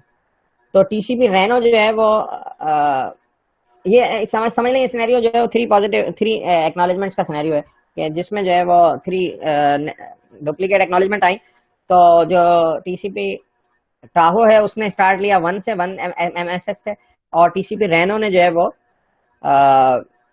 थ्रेशोल्ड को हाफ किया, यानी सॉरी, जो कंजेशन विंडो या यूं कह लें कि जो उस वक्त मैक्सिमम आपके पास अचीव वैल्यू थी, जो कंजेशन विंडो की वैल्यू जो उस वक्त तक पहुंची हुई थी, उसकी जो है वो आपने हाफ से जो है वो स्टार्ट ले लिया। अच्छा, आप देखें टीसीपी रेनो जो है वो ग्रो किस तरह कर रहा है, वो लीनियरली ग्रो कर रहा है। और टीसीपी टाहो ने जो 1 सेट किया था, यहां से वो थ्रेशोल्ड के पॉइंट तक एक्सपोनेंशियल ग्रो करेगा, और फिर इसके बाद फिर ये भी लीनियरली ग्रो करना शुरू करेगा। लेकिन इसके बावजूद भी आप देखेंगे टीसीपी रेनो के मुकाबले में ये स्लो है और लेट है, काफी देर बाद जाके ये इसको यहाँ पे अचीव करेगा, या क्या पता मैक्सिमम पॉइंट पे ये देर से जाके पहुंचेगा इसके पास। अब हम इसकी इंप्लीमेंटेशन किस तरह से, कि वेरिएबल है एस थ्रेश, क्या चीज है, वेरिएबल है एस थ्रेश। वेरिएबल किस तरह से, क्योंकि कंजेशन विंडो भी डिफरेंट हो रही है। अब देखें ये कंजेशन विंडो का साइज है 1 स्टार्ट लेते हुए, फिर 4 हुआ, फिर 8 हुआ, फिर इस तरह। तो एस एस थ्रेश की वैल्यू भी वेरिएबल है, कि जहां पर आपके पास, अच्छा ये जो एस एस थ्रेश से सेट किया होगा 8, ये लास्ट जहां पर आपके पास अज्यूम कर लें कि मैक्सिमम जो अचीव कंजेशन विंडो थी, या जहां से स्टार्टिंग में आप कंजेशन विंडो का स्टार्ट ले रहे हैं एक तरह से, उसका एक पॉइंट सेट किया कि इसके बाद जो है वो थ्रेशोल्ड सेट कर दो 8। फिर अगला थ्रेशोल्ड सेट किस पे होगा, ये मैक्सिमम विंडो थी तो इससे थ्रेशोल्ड ये सेट हो गया। इस तरह से ये वैल्यू चेंज होती रहेगी, डिपेंड करेगा कि जो जिस पॉइंट के ऊपर आपके पास मैक्सिमम पॉइंट पे लॉस जहां पे नहीं आ रहा, जब तक लॉस नहीं आता तो आप उसको विंडो साइज को बढ़ाते चले जाते हैं। सही है। On loss event S S thresh is set to half of the congestion window just before the loss event. इसको आप जो है वो एस एस थ्रेश की वैल्यू जो है वो हाफ सेट कर देते हैं। तो अब ये हम दोबारा इसको एफएसएम के फॉर्म में जो है वो रिपीट कर लेते हैं बात। आई होप कि यहाँ से क्लियर हो जाएगी। सबसे पहले देखें स्लो स्टार्ट कैसे रहता है। कंजेशन विंडो का साइड रखता है 1 एमएसएस, और एसएस थ्रेशोल्ड हमने रख दिया 64 केबीपीएस। ठीक है, यानी अज्यूम कर लें कि जो आपका कंजेशन विंडो मैक्सिमम हो जाएगा, जो वो इस वक्त 64 केबीपीएस का ट्वाइस आप कह लें उसको। ठीक है, अब यहाँ पर डुप्लीकेट एक्नॉलेजमेंट अगर आता है तो उसको काउंट करो, और काउंट करने पे जो है वो अगर 3 हो जाए तो फिर जो है क्या बिहेवियर होता है, किस तरह से चले। इसी तरह न्यू एक्नॉलेजमेंट के ऊपर हमने पढ़ा था कि हर न्यू एक्नॉलेजमेंट पे क्या करेगा, कंजेशन विंडो जो है उसके अंदर प्लस कर देगा 1 एमएसएस। अच्छा, ये जो डायग्राम मैंने जब भी टिक किया है, अंडरलाइन किया है, ये पॉइंट आप देखें तो आपको ये point congestion window plus MSS का मतलब तो लीनियर ग्रो होना चाहिए। एक्सपोनेंशियल कैसे ग्रो हो रहा है इसमें, कि ये जो आपके सामने मैंने टिक किया हुआ है ना, ये हर न्यू एक्नॉलेजमेंट का है। तो ये ऐसी जितनी एक्नॉलेजमेंट आती जाएंगी उसमें हर एक्नॉलेजमेंट पे एमएसएस जो है वो आपके पास प्लस होता जाएगा। यानी ये ग्रो जब करेगा तो सपोज 10 एक्नॉलेजमेंट आई तो 10 प्लस हो जाएंगे। तो एक्सपोनेंशियल ग्रो इस तरह से कर रहा है। अब हम आते हैं लीनियर की तरफ। अच्छा, अब मैंने बात की कि जो थ्रेशोल्ड है, एसएस थ्रेशोल्ड, जब वो थ्रेशोल्ड अचीव करेगा तो congestion window is less than और इक्वल टू थ्रेशोल्ड, तो इस सूरत में तो ठीक है। लेकिन जैसे ही ये थ्रेशोल्ड से ऊपर जाती है तो अब हम दाखिल हो जाते हैं कंजेशन अवॉइडेंस मोड के अंदर। कंजेशन अवॉइडेंस मोड किस तरह से काम करेगा, कंजेशन अवॉइडेंस मोड जो है वो हर न्यू एक्नॉलेजमेंट पे कंजेशन विंडो में इस रेशो के साथ ऐड करेगा। ये रेशो क्या है, थोड़ा इसको समझ लेते हैं। सपोज के मेरा जो कंजेशन विंडो का साइज है वो 10 है, और एमएसएस जो है 1 है। तो अब जब हर कंजेशन विंडो के साथ जो रेशो ऐड होगा 1/10 होगा। यहाँ पे देखें ये लीनियर किस तरह से ग्रो कर रहा है, ये वाली बात हम यहाँ समझ रहे हैं कि लीनियरली। अब ये हम कंजेशन अवॉइडेंस मोड में दाखिल हो गए। कंजेशन अवॉइडेंस मोड क्या होता है कि एसएस थ्रेशोल्ड से ऊपर जब आप वैल्यू जाते हैं तो अब आप इंक्रीमेंट जो है वो इस तरह से नहीं ले रहे जो कि एक्सपोनेंशियल जा रहा थी जिससे वैल्यू, बल्कि अब आप इंक्रीमेंट जो है वो लीनियर ले रहे हैं। और वो लीनियर किस तरह से है, वो सेट इस फार्मूले से हो रहा है। वो ये फार्मूला बेसिकली क्या कह रहा है कि अगर तो सपोज आपका कंजेशन विंडो का साइज 10 है और सपोज के एमएसएस की वैल्यू 1 है, तो 1/10 आ जाएगी वैल्यू यहाँ पर। यानी ये एमएसएस 1 इंटू 1 डिवाइड बाई 10, तो कंजेशन विंडो में 1/10 ऐड हो जाएगा हर न्यू एक्नॉलेजमेंट पे। तो अल्टीमेट होगा क्या कि जब आपके पास 10 एक्नॉलेजमेंट्स आ जाएंगी तो 1 एमएसएस इंक्रीमेंट हो जाएगा। तो इस तरह से ये लीनियरली ग्रो करेगा, जबकि वहां पर हर एक्नॉलेजमेंट पे 1 एमएसएस की वैल्यू ऐड हो रही थी। यहाँ पर डिपेंड करेगा। अब सपोज कि अगर एसएस थ्रेशोल्ड की वैल्यू यहाँ पर 64 केबी है, तो सपोज के मैं अज्यूम करूँ कि कंजेशन विंडो में इसके ट्वाइस ले लूँ, तो सपोज के 128 सपोज के पहुंचा हुआ है हमारे पास कंजेशन विंडो, तो अब वो 128 के रेशो से 1 डिवाइड बाय 128 करेगा। यानी कंप्लीट एक पूरे साइकिल होने के बाद कंजेशन विंडो के आपका 1 एमएसएस का इंक्रीमेंट आएगा। हाँ, कंजेशन अवॉइडेंस मोड में। अब कंजेशन अवॉइडेंस मोड में हमने ये पढ़ा है कि ये इंक्रीमेंट जो करेगा ये लीनियर करेगा। तो लीनियर के लिए ये सिंपल इस तरह से फार्मूला है कि जो एक MSS है उसको मल्टीप्लाई करेगा MSS divide by congestion window. तो इससे ये आपके पास लीनियर इंक्रीमेंट आएगा। किस तरह आएगा कि सपोज यहाँ पर मैं अज्यूम कर रहा हूँ कि कंजेशन विंडो का साइज 10 है, तो अब मैं कंजेशन विंडो में जो एडिशन करूंगा वो 1/10 का करूंगा। तो जब 10 मेरे पास एक्नॉलेजमेंट आ जाएंगी तो बेसिकली 1 MSS का इंक्रीमेंट होगा उस टाइम। जब 10 एक्नॉलेजमेंट पहुंच जाएंगे आपके पास तब जाके 1 इंक्रीमेंट होगा। और ये फार्मूला जो है वो इसको लीनियर रखेगा। यहाँ पे ये रेशो के साथ ऐड कर रहा है, वो रेशो किससे ऐड हो रहा है? कंजेशन विंडो के साइज से। तो जितना कंजेशन विंडो का साइज है उसका 1 अपॉन कंजेशन विंडो मल्टीप्लाई कर दो MSS, या MSS divide by congestion window को मल्टीप्लाई कर दो MSS से, और फिर उस रेशो के साथ इंक्रीमेंट करो, तो ये लीनियर इंक्रीमेंट होगा।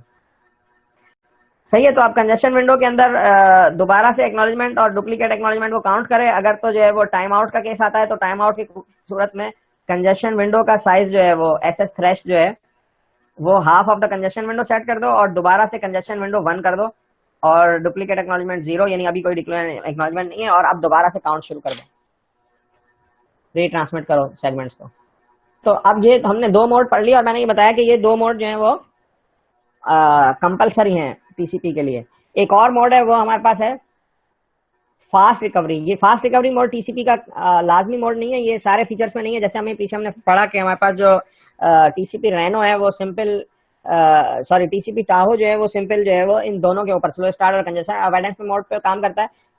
TCP Reno sort of fast recovery use करता है, वो अभी हम देखते हैं कि फास्ट रिकवरी किस तरह से काम करता है। अच्छा, फास्ट रिकवरी क्या है कि डुप्लीकेट एक्नॉलेजमेंट आ जाए 3, तो अज्यूम ये करो कि नेटवर्क जो है वो अभी इतना कंजेस्टेड नहीं है कि बिल्कुल कुछ ना कर सकता हो। तो यहाँ पर ये क्या करेगा कि SS थ्रेशोल्ड को तो सेट कर देगा हाफ, उसी तरह जैसे यहाँ पर हमने सेट किया था, half of the congestion window. Congestion window half of the congestion window यानी जिस पॉइंट के ऊपर वो मौजूद है कंजेशन विंडो वो वैल्यू है और उसको हाफ कर दिया आपने। अब ये कंजेशन विंडो का जो नया साइड सेट करेगा वो SS थ्रेशोल्ड प्लस 3, यानी ये जो 3 एक्नॉलेजमेंट आए हैं इसके बाद डुप्लीकेट, इनका भी 3 इंक्रीमेंट लगाएगा ऐड करके, और यहां से फिर स्टार्ट लेगा कंजेशन विंडो का। जबकि स्लो स्टार्ट का जो डिफॉल्ट मोड है उसमें कहां से स्टार्ट होता है? 1 MSS से। जबकि ये कहां से स्टार्ट ले रहा है? SS thresh plus 3। SS thresh की वैल्यू कंजेशन विंडो का हाफ है, और फिर अब ये रीट्रांसमिट करना शुरू करेगा। तो डुप्लीकेट एक्नॉलेजमेंट जो है वो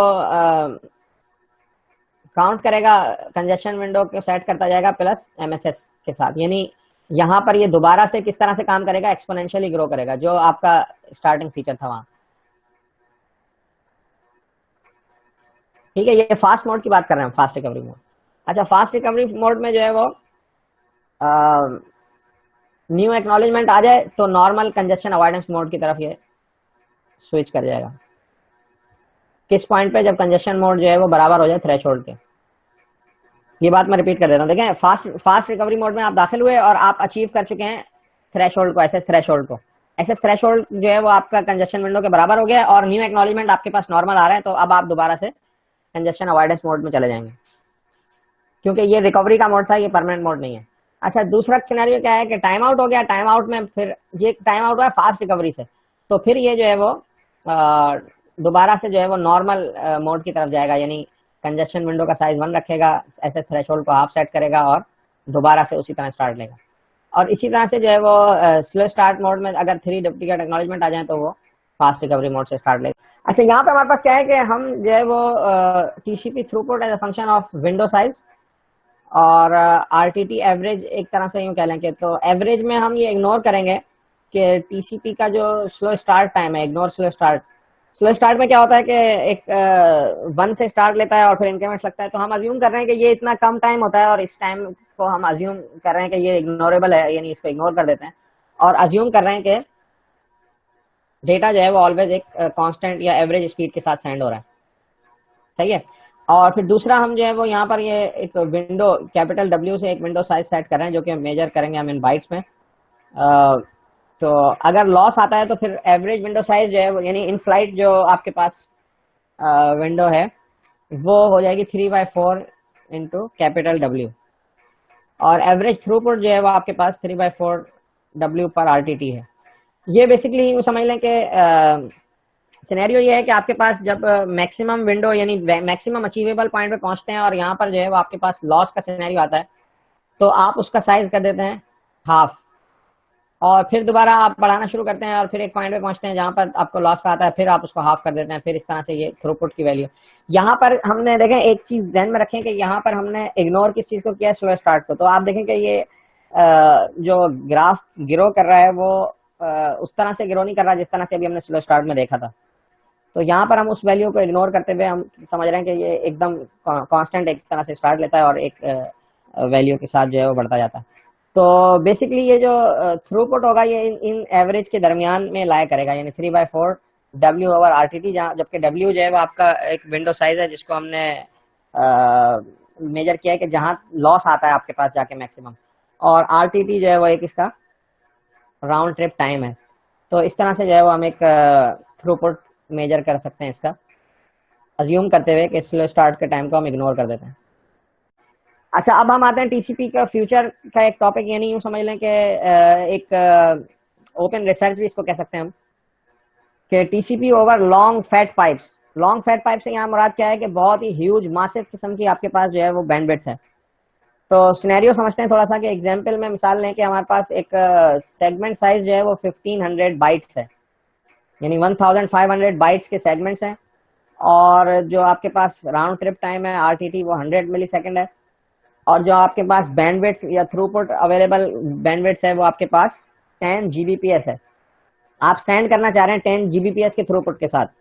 तो अगर आप इस थ्रूपुट के साथ सेंड करना चाहते हैं तो जब आप डिवाइड करेंगे विंडो को, तो हमारे पास जो विंडो का size, require window in flight segments जो होंगे वो 83,333 विंडो साइज बनेगा, ये सेगमेंट्स होंगे। और ये सेगमेंट्स ध्यान में रखें कि ये आपका जो एक सेगमेंट है वो एग्जांपल जो हमने दिया है वो 1500 बाइट का सेगमेंट है, ठीक है। तो अब आप जो है वो इसको सेंड कर रहे हैं, और उसको सेंड करने के लिए आप थ्रूपुट अचीव करना चाहते हैं 10 Gbps। तो यहाँ पर एक हमने प्रोबेबिलिटी, लॉस प्रोबेबिलिटी निकाली है, जो कि हम इस वक्त फार्मूला यहाँ पर डिस्कस नहीं कर रहे डिटेल में, लेकिन ये फार्मूला जो है वो सिंपल एक लॉस प्रोबेबिलिटी अचीव करने का फार्मूला है, जिसमें यहाँ पे √L में जो है वो एक लॉस की वैल्यू है, ये टीसीपी थ्रूपुट है, ये आपके पास MSS और RTT की वैल्यूज हैं, और ये फार्मूला जिससे ये लॉस की एक यूँ कहना चाहिए कि प्रोबेबिलिटी हमने यहाँ पर अचीव की है, जो हमने कैलकुलेट की है। तो to achieve 10 Gbps throughput need a loss rate L of 2 × 10⁻⁻10, जो कि बहुत ही स्मॉल वैल्यू है। यानी अगर आप 10 Gbps थ्रूपुट चाहते हैं तो आपको जो लॉस पैकेट का है वो इस वैल्यू के मुताबिक होना चाहिए, 2 × 10⁻⁻10। तो ये एक इतनी स्मॉल वैल्यू जो अचीवेबल नहीं है। यानी हमारे पास जो रियल सिनेरियो में अगर आप 10 Gbps थ्रूपुट के साथ टीसीपी का जो है वो भेजना चाहें वैल्यू, और ये आप अचीव करने के लिए आपको देखें कि जो हमारे पास विंडो साइज है वो 83,333 इन फ्लाइट सेगमेंट्स हैं। तो इस बड़े साइज के विंडोज का अगर यहाँ एरर रेट ज्यादा हो और रीट्रांसमिशन भी हो, और आप देखें कि हमारे पास जो बाइट सेगमेंट्स हैं वो 1500 बाइट है, तो इसमें कितना बड़ा यूं कहना चाहिए कि रीट्रांसमिशन की सूरत में जो है वो लॉस होगा, और कितना ज्यादा प्रॉब्लम इस नेटवर्क में आ सकता है। तो ये जो कि कहना चाहिए कि टीसीपी में हमारे पास ये अवेलेबल नहीं है। तो न्यू वर्जन ऑफ टीसीपी चाहिए आपको जो हाई स्पीड को टैकल कर सकें और इन प्रॉब्लम को एड्रेस कर सकें। इसी तरह बुक के अंदर एक सिनेरियो है, वो भी आपने जाके देखना है कि जो मौजूदा हालात हैं जिसमें डेटा सेंटर्स हैं और क्लाउड कंप्यूटिंग है, वहां पर एक आदमी जो कि अपनी किसी एप्लीकेशन पे काम कर रहा है क्लाउड के ऊपर, तो उसको जो है वो कितना RTT मिल रहा है, और वो रियल टाइम सिनेरियो उसको फील हो कि मैं काम कर रहा हूँ ऑनलाइन, तो उसके लिए क्या सोल्यूशन निकाला जाए, किस तरह से टीसीपी काम करेगा वहाँ। तो अब सवाल ये है कि क्या टीसीपी का जो कंजेशन कंट्रोल मैकेनिज्म है क्या ये फेयर है, क्या ये सबको एक जैसा मौका देता है, क्या जितने भी टीसीपी के कनेक्शन हो वो सारे एक साथ एक जैसी स्पीड के साथ शेयर करते हैं बैंडविड्थ को। तो इसको आप डिस्कस करते हैं। तो इफ के TCP connection sessions share same bottleneck link of bandwidth R, each should have average rate of R over K। तो यहाँ पर टीसीपी के कनेक्शंस जो हैं उनको हमने नाम दिया K, और हम अज्यूम ये कर रहे हैं कि सेम सेशन है, एक तरह के सेशन दोनों क्रिएट कर रहे हैं, और दोनों एक ही बॉटलनेक राउटर है R, वहां से लिंक शेयर कर रहे हैं। तो होता ये है कि आपके पास लिंक मिला हुआ है और रास्ते में कई एक लिंक शेयर हो रहे हैं, तो उनमें जो सबसे स्लो लिंक है या यूं कह लें कि उस जिसकी कैपेसिटी सबसे कम है वो लिंक जो होगा वो आपके पास बॉटलनेक लिंक होगा। तो यहाँ पर बॉटलनेक लिंक जो है वो बताया हुआ है कि ये जो राउटर 1 है ये इसका जो लिंक है वो बॉटलनेक है, और यहाँ पर दोनों की स्पीड यानी एक कंजेशन के साथ चल रही है, दोनों लिंक को शेयर कर रहे हैं, मैक्सिमम कैपेसिटी को शेयर कर रहे हैं आपस में।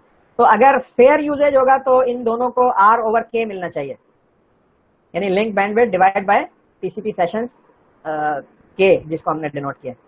हाँ, अब इसको हम देख लेते हैं, इसको सिंपल समझते हैं कि व्हाई इज टीसीपी फेयर।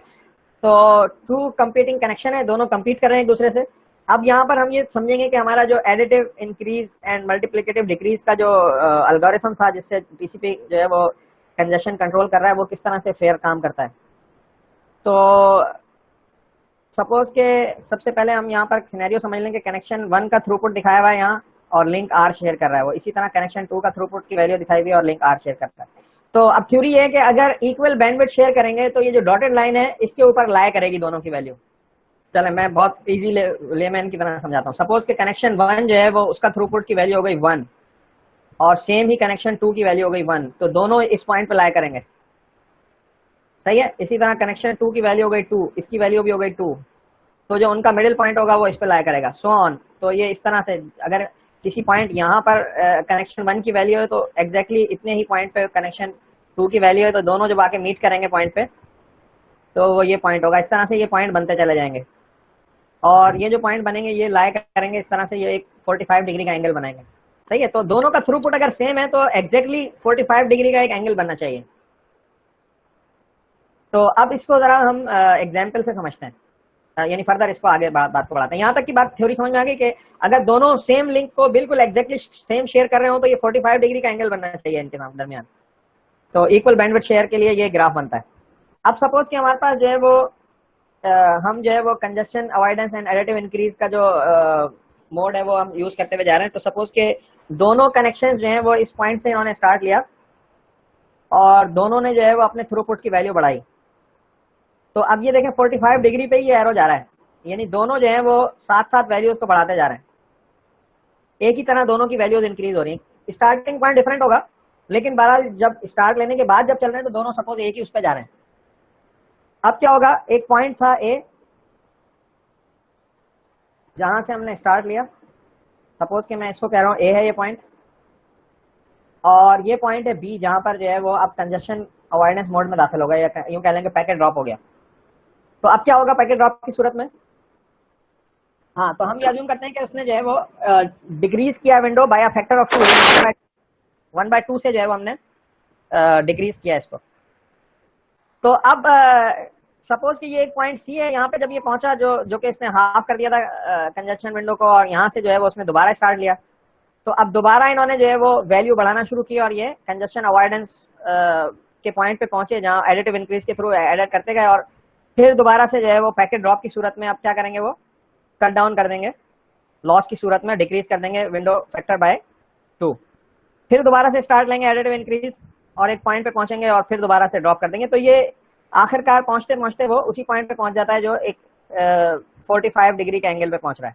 इसी तरह यही चीज अगर यहाँ से शुरू की होती किसी एक पॉइंट से, तो इनका भी यही बिहेवियर होता है कि अब पहले इस तरफ एरो जाता, ये एक पॉइंट पहुंचता जो जहां पर कंजक्शन अवॉइडेंस के लिए या पैकेट ड्रॉप की सूरत में, लॉस की सूरत में ड्रॉप करते, तो फिर ये इस तरफ एरो आता, फिर एक इस तरह से दोबारा बढ़ते, तो फिर जो है वो ड्रॉप होता और इस तरफ से आता। तो इस तरह करते करते ये चाहे वो वहां से शुरू करें या इस तरफ से शुरू करें, अल्टीमेटली ये इस पॉइंट पे इस लकीर के ऊपर लाया करेंगे और दोनों जो है वो कंजक्शन अवॉइडेंस मोड में आते ही एक तरह से फेयर बैंडविड्थ शेयर कर लेंगे, जो हमने पीछे एक केस स्टडी समझी थी कि किस तरह से फेयर शेयर होता है। तो ये अब आप अपने आप को कन्विंस करें कि वाकई जो टीसीपी है वो एक तरह से फेयर शेयर करता है, लेकिन इसके कुछ सिनेरियोज हैं जो हमें ध्यान में रखने होंगे। एक बात तो ये कि हम अज्यूम ये कर रहे हैं स्टार्टिंग में कि दोनों जो हैं वो सेम कनेक्शन शेयर कर रहे हैं या सेम थ्रूपुट दोनों जो है वो शेयर कर रहे हैं, हालांकि डिफरेंट कनेक्शंस स्टार्टिंग में डिफरेंट थ्रूपुट से भी स्टार्ट ले सकते हैं।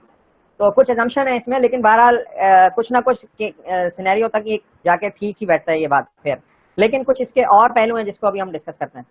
तो सबसे पहले तो हमारे पास ये सवाल पैदा होता है कि क्या फेयरनेस जो टीसीपी की है वो यूडीपी के साथ भी चलती है? क्या यूडीपी भी इस फेयरनेस में हमारे साथ कोई कॉपरेट करता है?